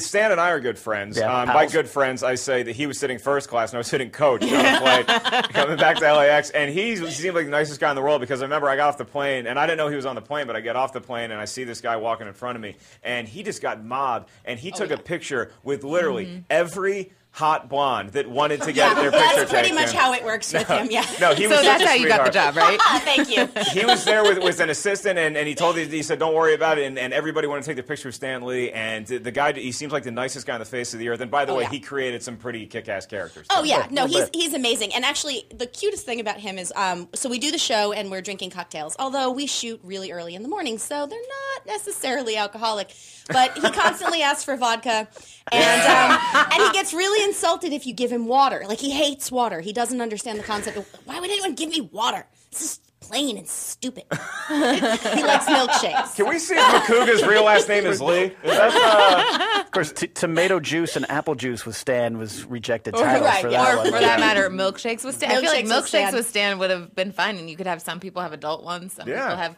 I would have had adult ones. Bloody Marys with Stan, but then that might be a spoiler for the Mary Jane character. I don't know. But that's I love that old people just drink Bloody Marys now. Like old people are sitting around, they're like, look, it looks bad if we were drinking beer in the morning, okay? We need something that looks classier. Put a celery stick in it. Sure. It's now got we got Bloody vegetables. Marys. It's fine for you. What goes with bagel and lox? Just some tomato juice splashed with alcohol. Jenna, you also do some work for My Little Ponies, though, right? This is terrifying. Talk about the high-pitched voice. The high-pitched voice. Yeah. Okay, so I don't actually do a pony. I have done a pony voice, but not actually on the show. Okay. I've been doing voiceovers for the trailers and for the DVDs, and it's a little bit terrifying. And then someone made me do a Battlestar Galactica pony. That's an interesting crossover. Can we hear a little? We're going to make you do it right now. On your hooves, ponies. Yeah, I know. Do you have to deal with the Bronies at all? Yes, I do. How are the Bronies treating you? They're quite lovely, actually. A lot of them follow me on Twitter, and they've all been very, very brony? sweet. The Brony is a Bronies, subsection of fans of My Little Pony who are usually grown-ass adult Bros. males. Oh, wow. The Bronies. So do they have their parole officer tweet in for them, or are they allowed direct contact? Is that... Can you move away from her, please? For the rest of the night, his name is Bruisey Pants. We cleared it with my parole officer. Brony pants. Wow. Well, some of them are just guy fans, and then some of them are into some other things that have to do with ponies. Well, look, I'm from the South. A pony isn't the ugliest animal I've ever seen. And you don't get comedies. Oh my gosh. Yeah, but Jenna, it's great to have you here on the podcast. And what we do, we shoot the shit, we talk movies. We're going to talk some comic books, especially because Tiffany has a brand new segment with a very fun name that she's going to be reviving here in a little bit. What's your Twitter so everybody can include you in on the fun? Okay, it's at Jenna Busch, and it's Busch, like the beer, not the president. As we discussed with We talked Makuga, about who was that. expecting Jenna Busch Hager earlier. Jenna Busch. I get a lot of messages for her dad on Twitter. Jenna, I Did you get messages from her dad? Like, hey, I need you to pick me up. I'm at Buffalo Wild Wings. Can you get some milk? Give me some beer. Jenna, earlier in the day, we had tweeted back and forth about this, and I did bring in my lightsaber. I did bring it in. I have 3 in my trunk. You should have told me. I would have brought them up. Oh, well, we can send Shoesy Pants. Just give him the keys to your car. Like, I'm not kidding. I really do. That, I know. Captain America shield. Let me see this lightsaber. We did not have this shit when I was a kid. When I was a kid, if you wanted a lightsaber, you had to take all the paper towels off the roll and then make it like this. I didn't buy that as a kid. I wish. Would have made things a lot easier. By the way, wrapping paper rolls, way better because they're much longer. Yeah. It's true. That wrapping paper, then you could have full-on fights. Yeah. I used to smack my sister with that, Didn't you guys have the lightsabers that they would make the noise when you swung it around? It would go. Those ones do. If you hit something, bring it up. I'll hit Shoesy. But this had like whistles in it in the actual thing. So well, thank you. I mean, there's been a lot of news too for Marvel films that have been coming out. So what is it like working with Stan and talking about the films and, just being on that side of things too? It's really cool, actually. I'm hearing how he feels about things after. He doesn't know anything before, and if he did, he wouldn't tell anyone. And if he did tell me, I'd be shot if I said anything. So what you're saying is he does tell you stuff. Hey, can we get Jenna another Imperial Ale here? We need to get Bring in the alcohol and we'll talk. Another 12 ounces of truth serum for our guests. No, it is really cool to hear him talk about like filming his cameos and what his favorite things are. He does like to actually talk about Thor's hammer and how it's way better the way he flies and the way Superman flies. Because as he says, Superman, he has no means of propulsion. Thor swings his hammer around and around and around, and the little leather strap holds it on, and then he just lets go. So he feels that's how physics. Thor flies? Uh-huh. So Thor can't fly without the hammer? Nope. God, I'm learning new shit every day. Superman has a really graceful kind of gait when he flies. He puts the hand out there. He knows he looks good. Thor, it's very utilitarian. It's very like, Thor looks like the way like a Hummer is just like going over a rocky mountain slope. Like, it's just get me to my destination on time. Yeah, but Thor has the long flowing locks. It's true. He's no Jason Momoa, right? I was going to say, Jenna Jason Momoa. My God. So you two went back and forth on Twitter before the show about this. Ladies, the floor is yours. Jason Momoa out of Guardians of the Galaxy. So pretty. I'm sorry. I really, really like Game of Thrones. Yep. And he's really fun to interview. He's a nice guy, and I don't know. You know what's great is that she can say that, then she has the safety net of, I really like Game of Thrones. Guys can't do that with like, I'm a huge My Little Pony fan. And that's where it all starts. I would understand if you said that. I would totally understand. What do you think was the reason that he didn't end up getting in this film? For all we know, he could have another gig. But I'm guessing they were looking for an unknown here. I don't know. I mean, we've seen. Which means they didn't want to pay the bad guy $10 million, yeah. Or that. But I mean, he's a large man. He looks like it could totally work. I'm fine with him in the role. But Jason Momoa, so pretty. I know. He's good. He'd be the bad guy in Guardians of the Galaxy, which is just another one of these Marvel properties. It's just Stan Lee. I mean, it's got to be so hard to just not be so cocky and proud of yourself. But he seems like such a humble guy because of what Marvel has done, particularly when you look at it through the prism of them versus DC Comics, when it comes to translating what's on the page into film. Because the Marvel Universe has just exploded and everything is just knocking it out of the park. Daredevil and Elektra seems like it was 10,000 years ago. Yep. DC, finally, it seems like they're maybe getting some momentum, some forward propulsion, as comic book people say. That was excellent. Yeah, because Man of Steel looks good, and Man of Steel is Stan. I mean, he seems like a guy that's roots for comic books in general. Whoever gets the money at the end of the day, or whoever has the rights, he just wants comic books to be, at the forefront of entertainment. Oh, absolutely. And he talks about this a lot on the show about how, when he was doing this, nobody really cared about comics. Or nobody really talked about caring about comics. And now he just loves seeing that so many people read them and so many people are into them. And honestly, like, I'm wearing a DC shirt today. Like, I don't. If you're a comic book fan. Is that a Wonder Woman shirt? That is a Wonder Woman shirt, yes. Oh, yes. Well, okay. It's good to see. This is why we're friends. It's true. Yeah, but do you guys have to call each other and be like, hey, who's wearing the Wonder Woman outfit today? We probably should have done that. Because Tiffany has a full Wonder Woman costume. I may also have one in my closet. I know. This girl has, like, seriously done some pretty, like, sexy time cosplay photos. for calendars and stuff. This is unbelievable to me, Kenny. Everybody, I think I failed as my producer research job. You did. We should have maybe. All right, well, if you want to know about the calendar, it's the Women of Geekdom, and I dressed as a Valkyrie. And I have a 6-foot spear that's still in my house, and I love this thing so much. It was that, and then I did a pinup for Cupcake Quarterly, which is the Freaks and Geeks issue. So I got to fix a gunk droid from Star Wars, and I have Arya's sword from Game of Thrones. All right, this is bullshit because I should be good-looking enough. Makuga and I should be good-looking enough to make some sort of Star Wars nerd calendar. Yeah, right? nerd men of geekdom is not going to be selling as much. Unless you look like Momoa, it's going to be. I'm not buying it. A lot of guys. The Jason Momoa of this podcast. It's going to be a lot of guys looking like Robert Baratheon in a bathrobe. Yeah, I think if Jason Momoa is Dr. Moreau, Makuga's the little guy that sits on his shoulder. I think that's who he is of this podcast. How wow, did look you at these girls. get into comics? Mark Riley brought up the women. The women They're of distracted. I shouldn't have brought up the calendar yet. Yeah, I'm on the calendar here. That's for you guys. If you guys want to check it out at home, it's thank you. womenofgeekdom.com. Here comes creepy shoes. Oh, God. All right, everybody. The pinup pictures get are on back my to this. Facebook page if you want to go visit that. It's go to Jenna Busch's Facebook page. Click like. While you're on the internet, click like on the Schmoes It's Know. really weird, though, when you do a public page because you're like, please validate my existence by liking me. By pressing this button right here. Yeah. It's not embarrassing at all. Yeah, I haven't made the switch yet with stand-up because a lot of my stand-up friends have Facebook and because they don't do the personal pages anymore. And I still have my personal page, and it's a little weird. People post shit on your page that you're not really. You got to monitor it a little bit. Got to be the. Got to wear that hall monitor sash. I have an 87-year-old great aunt who there's a lot of things I'm not happy with that she's seen on my Facebook page from a lot of people from Schmoeville and everything. Though I Both love of it. my parents are on Facebook. And I they just- comment on everything. Tiffany, I like you were how gonna- these two have compared their troubles on Facebook to what this girl faces with her pictures on Facebook. I imagine, of course. I think it's a little different. All of my bikini shots just netted silence. I do. I have the spear. It is sitting in my house, and you can see it in the window. And I realize it's actually really good on security. It's true. That woman got a spear. Next one, move along. Yeah, well, if you're also wearing a Wonder Woman costume, you probably shouldn't break into that house. Yeah, probably not.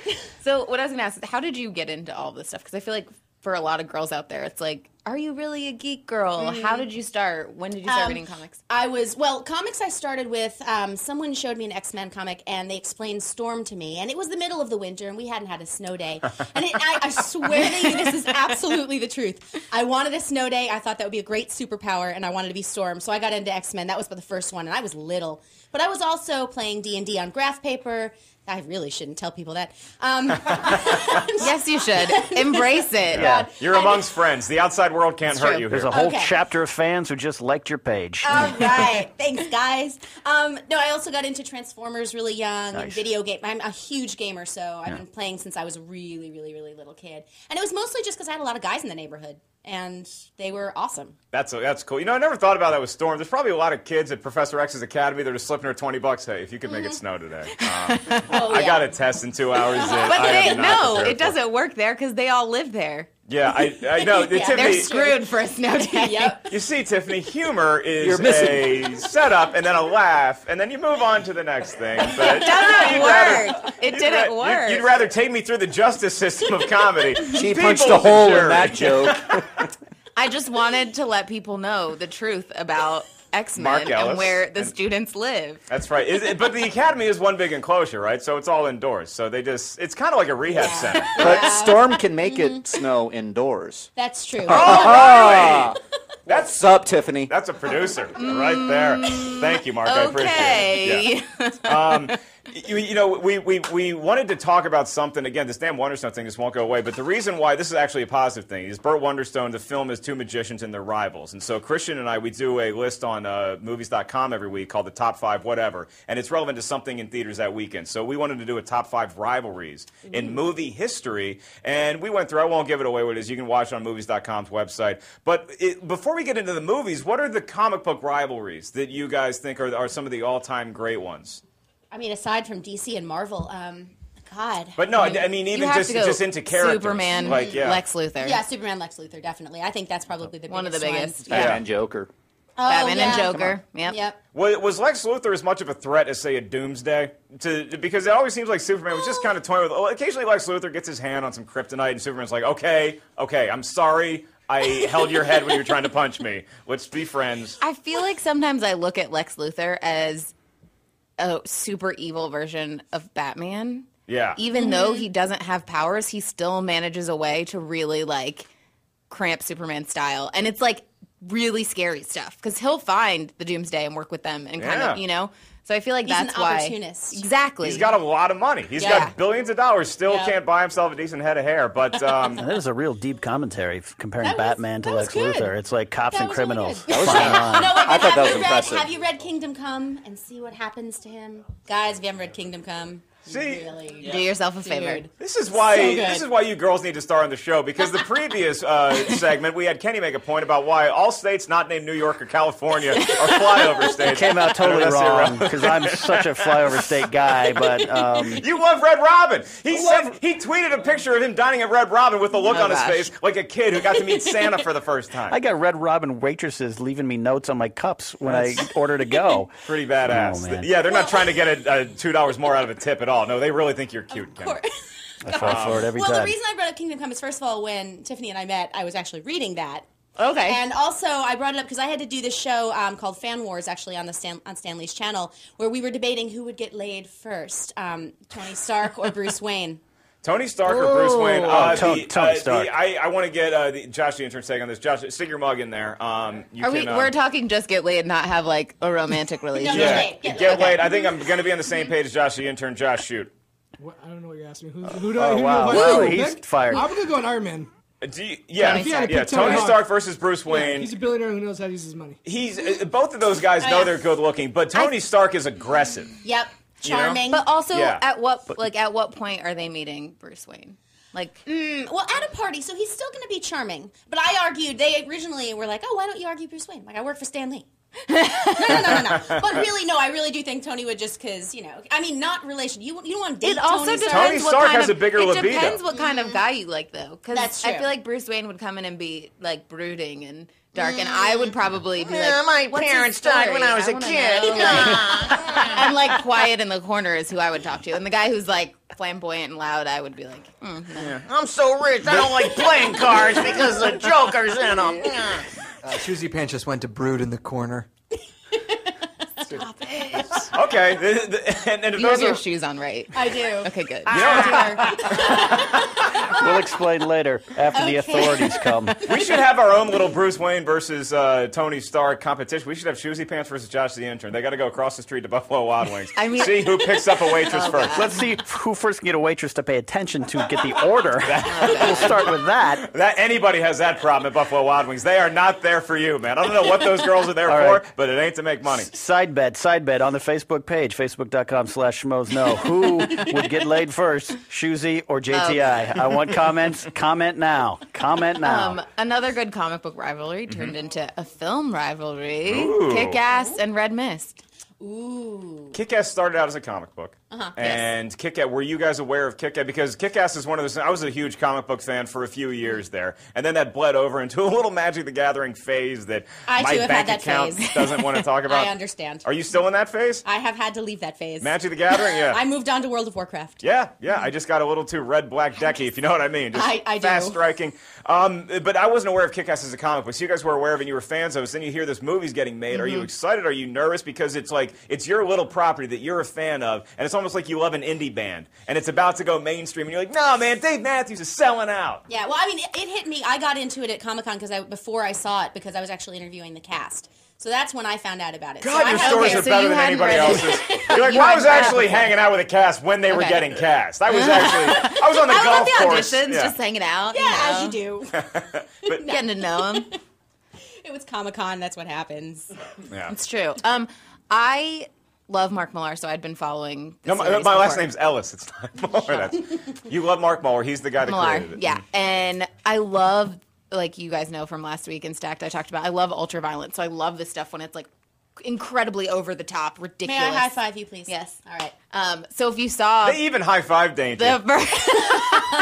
the first Kick-Ass does such a good job of following the book, and I think it's because he's involved. You know, when the writer is involved with the film, I feel like it makes such a big difference. And when a lot of writers now, I think, look at their comic book series as kind of a storyboard for film.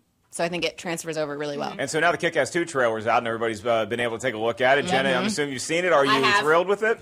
I thought it was awesome. I like, as you said, Ultraviolet. Yeah. Big fan. Yeah. It was a Red Band trailer. Yeah. So and they I didn't hold posted back. it on my site, and I was actually, guys, if you want to watch Red Band trailers, you actually can see them on Fanhattan. So it's voice.fanhattan.com. So, and I just found out we can run the Red Band trailers, and it was awesome. Cool, yeah. I loved it. Yeah, I was going from the standpoint of Jim Carrey being a fan of the comedian Jim Carrey, and so I saw it, and it was a bit of a shock for me to see him do it. And I'm like, he's just doing this character. But then by the end, I'm like, if that's the guy that he's playing, and that's the guy the whole time, then I think I can get on board with that. Oh, yeah, he wins the trailer. He really does. Because that was the thing that stood out to me. I was like, Jim Carrey. Oh my God, that's him. Yeah, same. I didn't recognize it was him, and then at the end when it said names. Also, the other thing that stood out, Brad Pitt's a producer? I know. What? Really? He's got his hands in everything these days. I literally rewound it and was like, did that really say, oh, okay. Look, you got to make your World War Z money back somehow. Exactly. Oh, It's dear. his production company, Plan B. I hope that movie's good. I hope it's good. Back to McFackerson, come into play. There you go. So, you know what? I just put something together, Kenny. Jenna Busch shows up. Mark Riley shows up. Yeah. He's been here for 2 hours, but he just mentally got here. He's been here for 2 months. And he just showed up. I live to serve. We are talking about Caddyshack? Was that what we were talking about? It was something about comedies. No. Kick-Ass 2. Oh, Kick-Ass 2. We're going to break every rule known to man. We're going to let Josh ask Jenna Busch a question. Hey, Jenna. Hi. That wasn't creepy. Growing up, I was a big Image comic fan, and I've had Spawn. Really? I've had Spawn since day one. We've been friends for how long? We've never had this conversation. Death Blow. I'm sorry. Continue. Young Blood, all that stuff. I was so disappointed by the Spawn movie.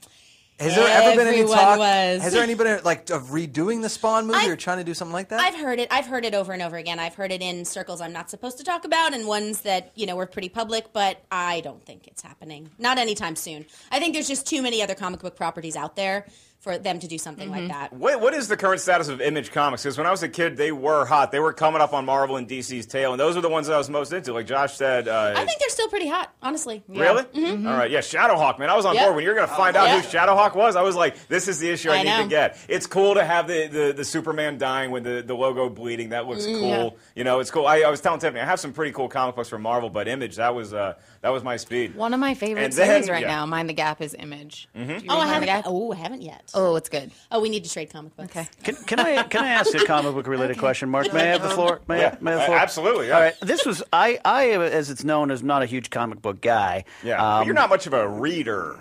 That is not true. That is not true. But you're learning a lot from doing Stacked with me. From doing Stacked with Tiffany Smith, I'm learning a lot. My writing partner is our Schmoeville.com comic book expert, Matt Key. I'm surrounded by it. One of the other shows I do, my friend Tim Powers, he destroyed my world because one comic book I did read growing up consistently was G.I. Joe. Okay. And I said, I grew up reading comics, love G.I. Joe. He's like, that's not a comic book. That was a toy book. Is that true?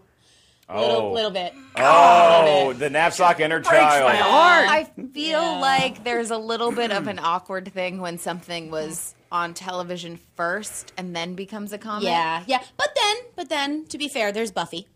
Yeah. So, I mean, but it's not a toy. Buffy the Vampire Slayer comic book? Is it now? When was that out before the movie, or was that from the movie? No, this is actually after the TV show. Yeah. Oh yeah. Yeah, okay, so it just right, continued on to the next season. Yeah. Okay. I mean, and the same thing with Smallville. I'm reading Smallville, and I me too. loved the TV show, so I'm on board. But I mean, even with Star Wars, I'm not gonna lie, it's taken me a really long time to read a Star Wars comic book series. Yeah. And really be invested in it because of the films, so it's like I feel like a lot of times when it's something before, it's hard to really get sold on the comic book series. Yeah. I think Buffy probably did the best job of it. The comic book series I'm sold on. Well, thank you for ruining my childhood. I have to do some retconning because 8-year-old. I was like, I read comic books as a kid. Not true. I just read catalogs for toys. You know what? 8-year-old Napzok just opened a Wonka bar and said, I bet the gold makes the chocolate taste terrible. But that's the thing about comics. You can like whatever you like. Like Thank you, Tim. I'm reading the Teenage Mutant Ninja Turtles. Yeah. I also had. I'm okay with that. Is that a tease for Stacked? It's coming up next segment. It is. We're going to get to DC's take with Stack. That is going to be coming up next segment, as well as we want you guys, Schmoeville, want you to tweet and call in. What are your favorite rivalries in movie history? Is it Rocky and Apollo? Is it Splinter Shredder? Huh? That's a good one. That's a good one. What? No backup on that? Oh, yeah. Fuck you guys. Yes, Mark. Yes. Are you guys Power Rangers fans? That was great. Jesus. Give me some support here, Schmoeville. Captain Planet versus pollution. I was talking to Johnny Ice. Kenny's broken. Kenny's heart is broken because Kenny played with toys as a kid. Are we doing the... We're going to move Tweet a Celebrity. We've had such fun talking to Jenna and getting to know her. We're going to move Tweet a Celebrity to the last half hour. Thanks, guys. And come back, talk about great movie rivalries. Stacked with Tiffany Smith on the other side of the break.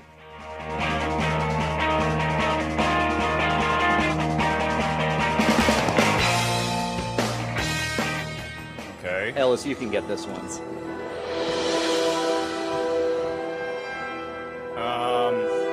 Man, I'm really good at classic rock trivia, but movie scores. Don't. I'm terrible at movie scores. Jenna, really? Swing and a miss. See, there's a portion at the Tiffany. There's a portion right at the beginning that just every time I hear it, I go, oh yeah, that's The Matrix. Yeah. Thanks for playing. Well, I got a confession to make. I've seen the first Matrix once, and I thought it was okay. I tried to watch the second one. 10 minutes in, I wanted to turn my brain off, and then I never bothered. Do you with feel like sometimes when it's is... these like nerd series or like people that are so fanatic about, it's really embarrassing to admit you haven't seen it. When you've seen one of them, it's like, oh, I really like Lord of the Rings. Oh, but I haven't seen all this. Yes, but yeah, like. People wait, whisper you've things. seen all I can't. No, I'm saying it's like that, where you're like, because I'm not okay with people who haven't seen Star Wars. I'm not all right. As you shouldn't. Not okay. I had a very attractive woman that I was flirting with, maybe making headway towards asking her on a date, and I made a Star Wars reference. I said, "Thank the maker," and she looked at me blankly, and I was like, "Star Wars?" She was like, "What's that?" No. Boom, done. Oh my God! Done. Say, what's that? 100% true quote. Oh my God! She said, "What's that?" She said, "What's that?" Did you push her down? I'm sorry. No, I just turned around and I don't left. push her down the stairs because, All again, me and Kenny, both single guys, you know what I do with my off time?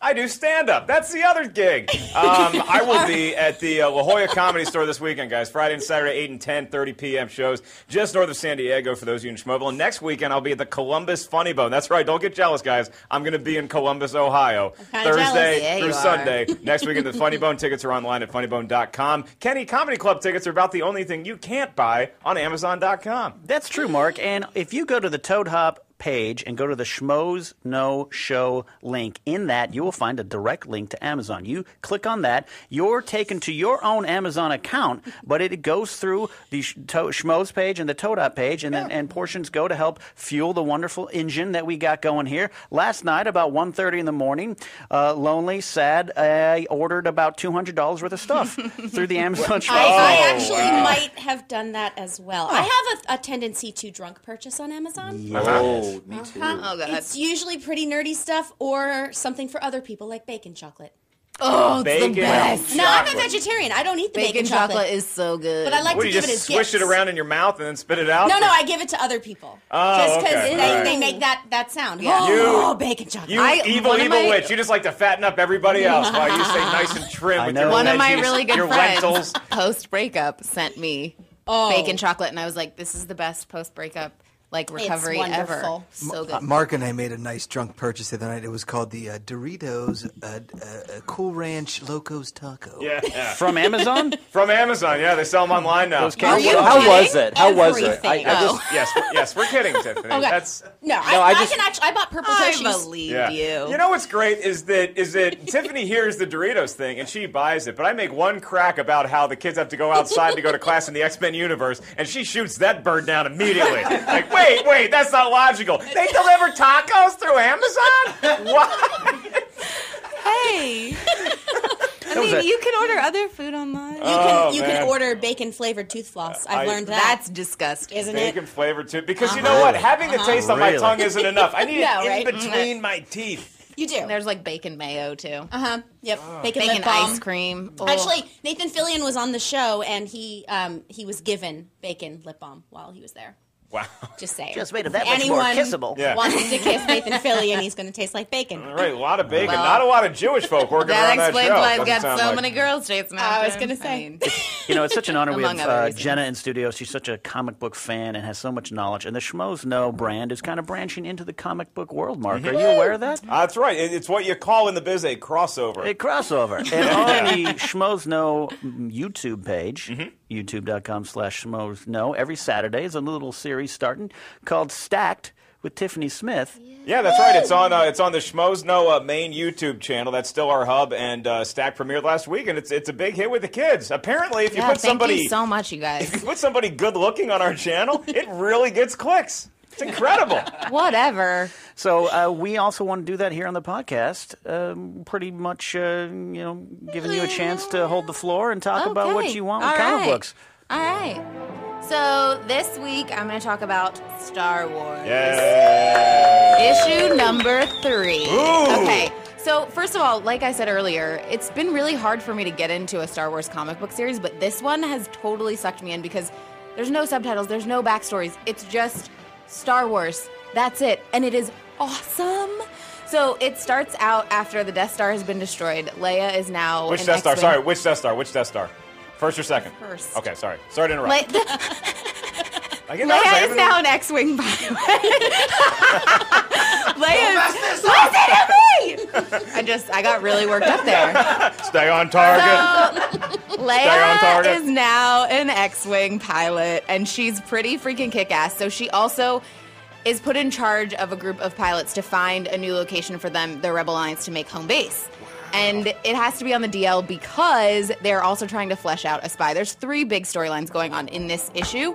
And the first one is Leia's training her new team, and there's kind of a little argument going on between her and Luke. And the fun part is that you don't know if it's because Luke can't really play well as a team member or if it's because he's paying a little more attention to some of the other females on the team, which I love. Sibling rivalry, man. Little bit.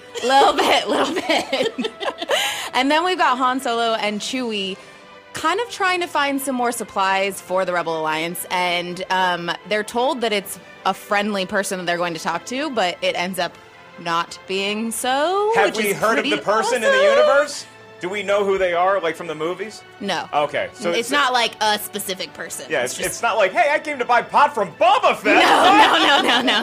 No. All right. Hey, he is alive again in the comics, so just saying. It's true. And at this point, Vader has been demoted, and Colonel Bircher has taken over. So the end of this issue kind of...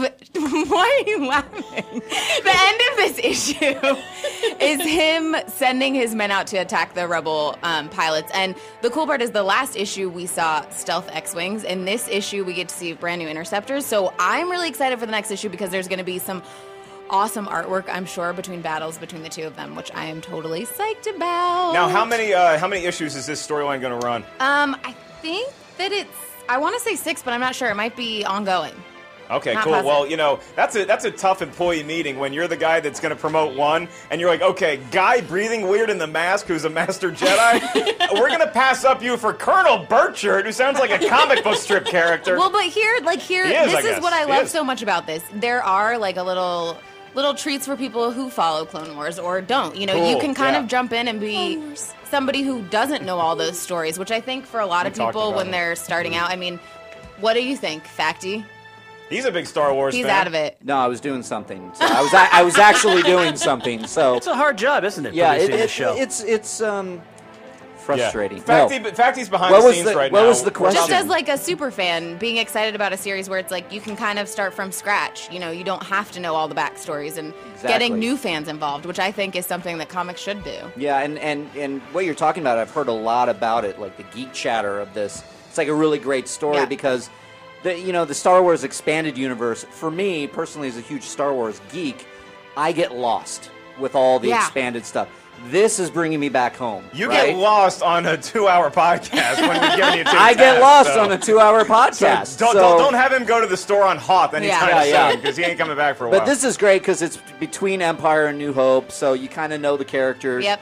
And I like that, and I am borrowing those issues from you. And he was like, can I borrow 1 and 2? I was like, yeah, you can, but we still have to film Stack, so you can't have 3 yet. No, I don't want 3 And yet. apparently all the issues are selling out. I think the first issue is on its 3rd reprinting already, so if you have not picked up issue number 3 this week, you might be kind of shit out of luck, but we'll see.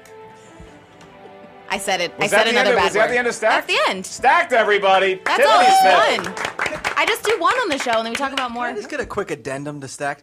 Who are the chicks that Luke is into? Are they naked? Do we see them naked? When do we see them naked? I don't want to talk about your boob, webbed little Whoa, thing. whoa, whoa, no, whoa, we don't whoa, talk whoa. about boobs here. Hey, Listen. He just wants to know because, look, Luke is a pretty big deal Here. now. He's the guy that blew up the Death Star. And now you kind of go into a bar that's like, oh, that's the guy. He's kind of cute. He's from Luke's a very complicated man, and he's not just going to fall for anyone. And Mara Jade is the one that he Sorry, I got eventually falls distracted for. because of Tweet a Celebrity. Yeah, we're going to do Tweet a Celebrity. We're going to explain this to Jenna on air. Jenna, we do this little fun. We do this little segment every week where we beg for attention. Oh. And what we do is we pick a celebrity. We put everyone's going to write a celebrity down that has their Twitter handle, and then we're going to put it in a sweaty sock that one of the interns has, and we're going to pull it out, and that's going to be the celebrity we're going to tweet. And Schmoeville tweets them and tells them, you must come on the Schmoes Know podcast. It's a blast. Hashtag it with Schmoes Know podcast and all that good stuff. And Twitter bomb, ladies and gentlemen. It's social media extremism, and it's perfectly safe. A smidge of the action.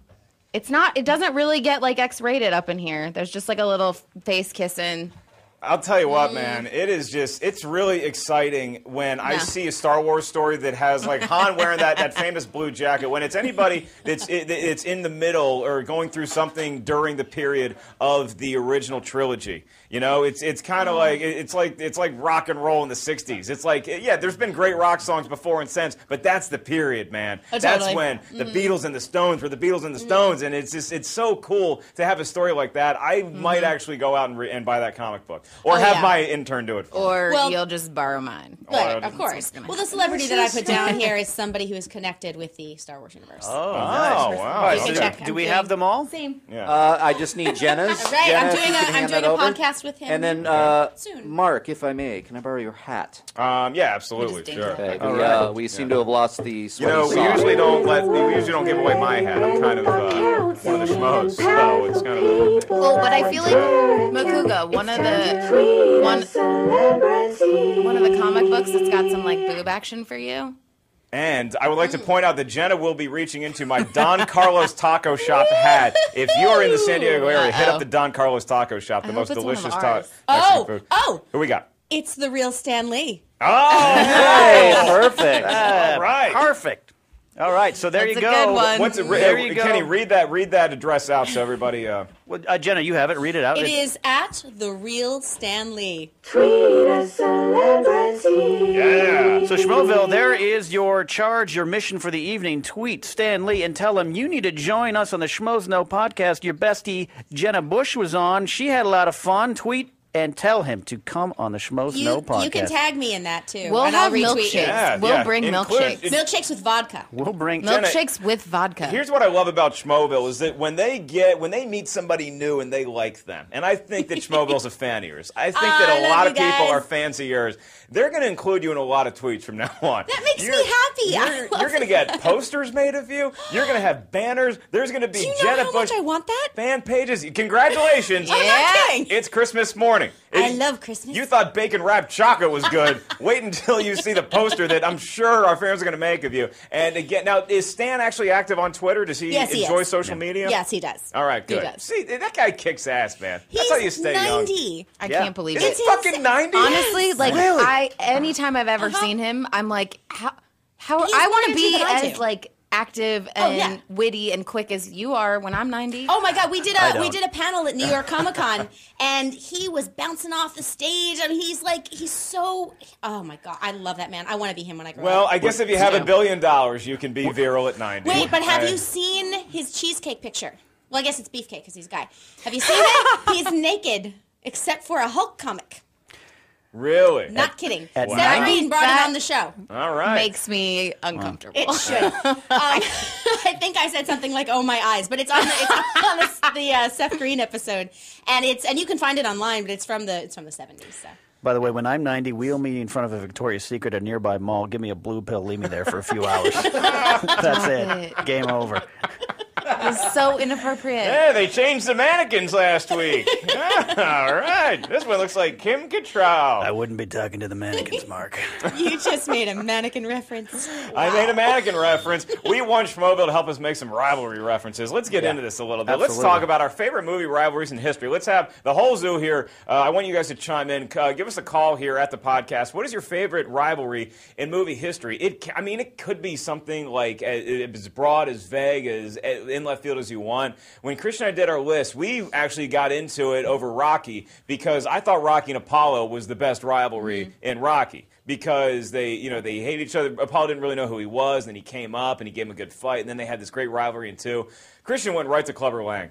Kristian said it was Mr. T versus Rocky, and that's the biggest rivalry. Because Mr. T was an asshole to Adrian. Maybe that's what put it over there. Because Apollo respected Adrian. Mr. T was like, hey, woman. Right.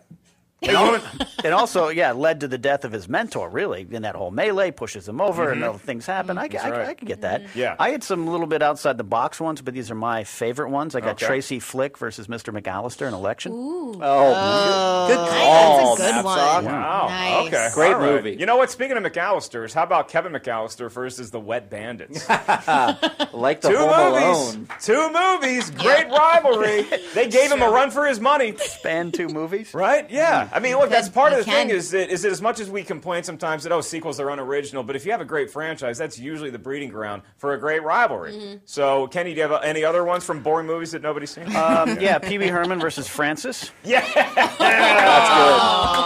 good. Today's Perfect my birthday. with the new Pope and everything. I also put Han Solo versus the Millennium Falcon. That was kind of rivalry that carried over. That's pretty good. That's also sort of a romance. It is. You could even say Han Solo and Boba Fett, maybe. Because all the potentially, there's a lot of expanded univerce stuff with the two of them. I like the Han and the Millennium, particularly the hyperdrive. They have like a Bert and Lonnie relationship where it's on again, off again. We don't really know.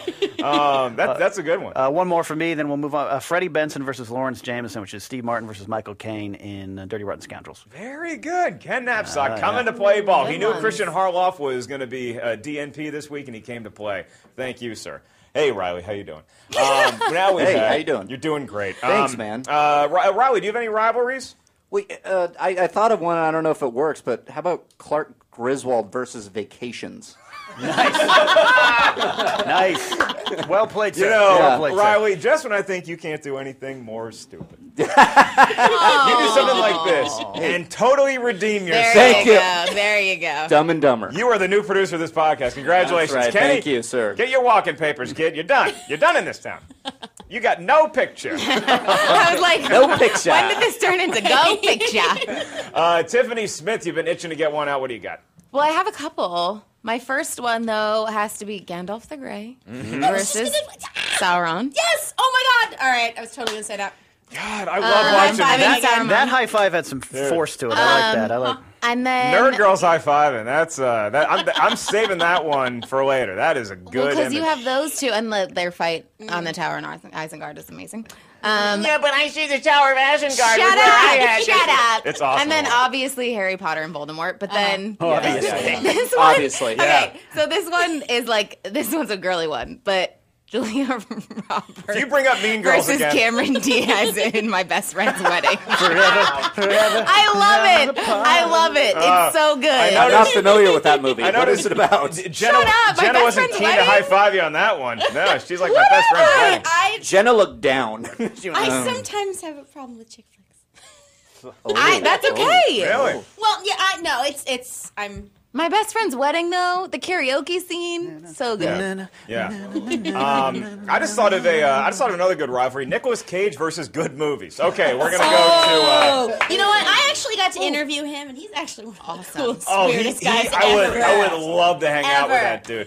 He's awesome. This shows where our respective careers are. I was doing a podcast a couple years ago, and I actually got to interview his brother for an hour. It was really. It wasn't even a show. It was in an alley out behind Fab Dogs.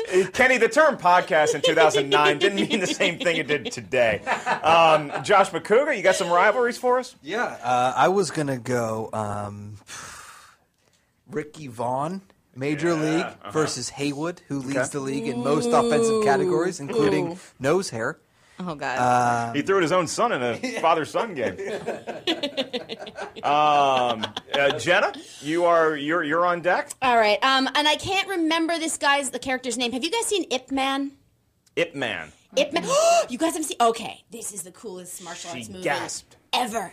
I'm writing it down. Ip Man. You must watch it. It's on Netflix. It's the coolest thing ever, and I can't remember his rival's name. Just trust me. Just watch it. But it's not the name of the Iron Fist.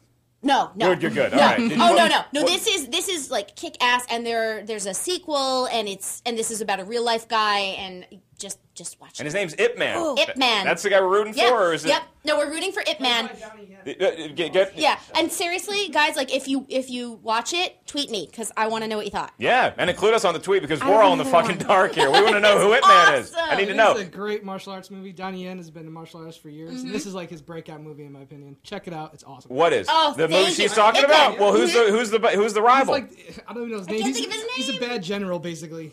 Yeah. Oh, okay. And it's subtitled, but seriously, just the ass kicking is amazing. Okay. But also, I think Gimli and Legolas from Lord of the Rings. Oh, that was That's a like friendly a fun, friendly rivalry. Yeah, the body that works. count thing. Though Yeah. That it is started so fun. It started pretty angry. Yeah, Yeah. absolutely. Another one I just thought of: The Count of Monte Cristo. Edmund and what's the other guy? That means it's a terrible Fernand? rivalry. If you can't remember his name, get out of here. Another rivalry. The Count of Monte Cristo? Another rivalry is a Monte Cristo sandwich versus my stomach. Have you Oh, Napzok! Stop Wow! it! That movie's so good. 10:30 show, totally different from the 8 o'clock show, folks. Welcome to Carnival Cruise Lines. Hopefully we don't get lost in Mexico this week. Shoesy Pants, do you have any rivalries you like besides Shoesy Pants and Josh the Intern? They're going to make a movie about this. I already won that one. I have two for you. Kirk and Khan. Yeah. Nice. The Bride and Bill. And Kill Bill. Oh, okay. That's a good one. Well, that's a good one. Very Yeah. good. Yep. Hey, Kenny, do we have some tweets? Do we have any phone calls? Can we take let's take a phone call right now to find out who we got here in Schmoeville to talk about your favorite movie rivalry. Welcome to Schmoeville. Who we got and what do you got? Hi, this is Alex. Hey, Alex. What's up, man? Hello. Hi, I don't know if this is what you're looking for, but the Batman Joker and the Dark Knight. Yeah, pretty damn good rivalry. Yeah. yeah. That one jumped off the screen. I think that's Yeah, an it's excellent rivalry. Yeah. Now, the reason I liked it is at the end, the Joker and Batman both won and lost. Oh, Because- very deep. That was good. Yeah. Good Deep point. on like this it. podcast. Thanks for the call. Good rivalry. Let's take one more here, find out what we got. Welcome to Schmoeville. What's your favorite movie rivalry? Oh, hey, well, this is kind of a personal one. I would actually think of Edward Scissorhands versus Anthony Michael Hall and Edward Scissorhands. Yeah, that's a great one. That's a great one. Great one. That's Thanks good for the call. one. Good movie call, too. Yeah. Thanks for the call. That movie every time makes me cry. Yeah, me too. It makes me feel so emotional. Here's some of the other ones we got. Oh, this one I think will make Tiffany happy. The Rock versus Vin Diesel, Fast 5. Yeah, that's a good one. That's nice. a good one. All right. Nice. I do No love Rock The versus Rock. Nicolas Cage. I do love The Rock. Yeah. Paul Walker versus his acting teacher. Oh. Another good battle, tooth and nail. We got a couple ones for Indiana Jones versus the Nazis. Also, Indy versus Belloc. Indy versus the aliens, maybe? Indy versus the film? No. We don't count No, that. film. We That- don't count that's that here. not We have No, it didn't That movie happen. never Didn't happened. happen. Tony Yeah. Stark versus Alcohol from Joey Beans. Nice. Beans. That's a good one for the comic book. Demon in a for bottle. Sure. Demon. For This sure. this was on my list, but also Miss Movies list. Oh. Ferris Bueller versus Mr. Rooney. I thought Miss great. Movies was going to tweet in one of my favorite ones, Marty McFly versus Biff Tannen. Oh, outstanding one. Oh, I got. Because three that one, movies. because that one's three Yep. movies and Carried multi-generational. You have Oh, yeah. multiple Biffs, multiple McFlys. None of them like each other. Yeah. And throw into the mix multiple Stricklands. God, I love that series. That's good. We also got one for Bodie versus Johnny Utah. Oh, Yeah. Yeah. good one. I like love that Point one a lot, yeah. How about? Can I go back to the Future real quick? How about Marvin Berry versus Chuck Berry for the writing of the song Johnny Be Good? Who actually gets the rights to that? Oh, yeah. Marvin Berry. Wait, what about Danny LaRusso versus Johnny? Karate Kid. Karate Kid. It's Outstanding. Basically, Johnny. Danny LaRusso versus the Valley. I think you can Well, say yes, there's that that. he's taken on anybody else that ever took a karate class is pissed off at Daniel LaRusso Oh for yeah, some reason. and also have we pointed out that he is the same age now as Pat Morita was when he played? Oh, was he? Yeah, Is he really? what? If you want to feel old, I don't. Thank you. I do now. yes. Wow. Don't we all? How about Carl Spackler versus the Gopher in Caddyshack? Outstanding. That's a good one. We also Really got good. Gruber Brothers versus John McClane. Die Hard Action. Professor X versus Magneto. Friends turned That's a good one. enemies. Where were you on that one, girls? Yeah. Yeah. You asked I us for a love them. couple. There are a bunch, okay? Tiffany Smith No. versus Sweaters. She's taking The sweater's winning. Don't expose your clavicles. Don't expose your clavicles. Don't let Shoesy see the bone. Once he gets there, it's all The lost. sweater's winning. We got Maverick versus Iceman. Darth Bane 007 tweets that one in. Potter versus Malfoy. We kind of touched that on too. Arnie versus Predator. Goose versus Gravity. Anybody? No?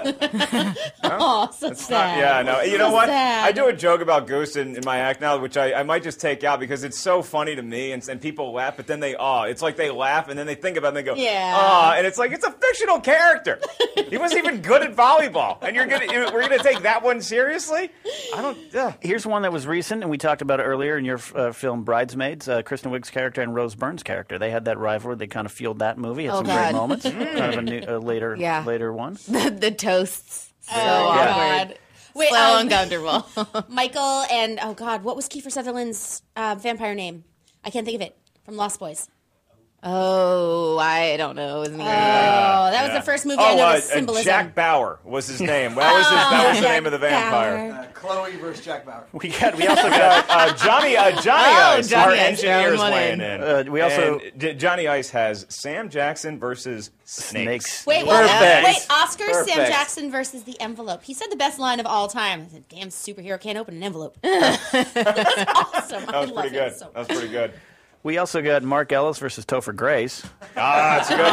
Bobby Finstock versus Schmoeville. Ripley versus the Aliens for a serious one. That's really good, yeah. I'm submitting Miles Massey versus Marilyn Rexroth in Intolerable Cruelty. One of my personal favorite ones. I got one more. Okay. This is your last one. Okay. Titanic versus the iceberg. Wow. That's you went there. The iceberg is begging for another shot. Yeah. Oh yeah. The iceberg well, Titanic 2 is setting sail soon. So setting sail. Who would go on that? I don't know. I would not. I wouldn't even go on a cruise ship now. Yep. The vampire was David, by the way. There you Thank go. you. Facty. Yeah. I would even say like a fun rivalry, Indy and his dad. Oh, yeah, a little. I love that. I love that one. I love a lot of Indiana was rivalries. the dog's name. A lot of rivalries suggested on this side. A pen at your elicit on this side. Yeah. Because sometimes they're friendly rivalries. No, absolutely. I'm not disagreeing. And, yeah, with you rivalries. They don't have to be tooth and nail. They can be Ellis and Harloff. And we did. Free Legolas and Gimli. We missed Kristian on the show tonight. Right. Kristian, we can't wait to have you back next week when I will be out because I'm going to be in Ohio. As will I. Soaking up the. You're going to be in Ohio? Yep. Wow. That's interesting. I'm just going in his suitcase. Then Tiffany and I can do a rival podcast. She's my ventriloquist dummy when I go on the road. Hey, you get all the laughs, kid. I'm just the one setting you up. And also next week, our special guest host in your place is Jeremy Johns coming. Jeremy Johns in town. Coming on in. He's going to be rocking the Schmoes Know podcast. Well, let's get everybody's Twitter handle. Jenna, first and foremost. Okay, Jenna Busch, BUSCH, like the beer, not the president. There you go. You got at Schmoes Intern. You have at Shoesy Pants, at Riley Round. You have at Josh McCouga, at Tiffany's Tweets, at Cospan, and we are at Schmoes Know. How about this for a rivalry? The Brody family versus Sharks. For Kristian Harloff, I am Mark Ellis. Thank you guys so much for spending a couple hours and kicking your weekend off with the Schmoes Know Movies podcast. This is Mark Ellis reminding you to dance the night away.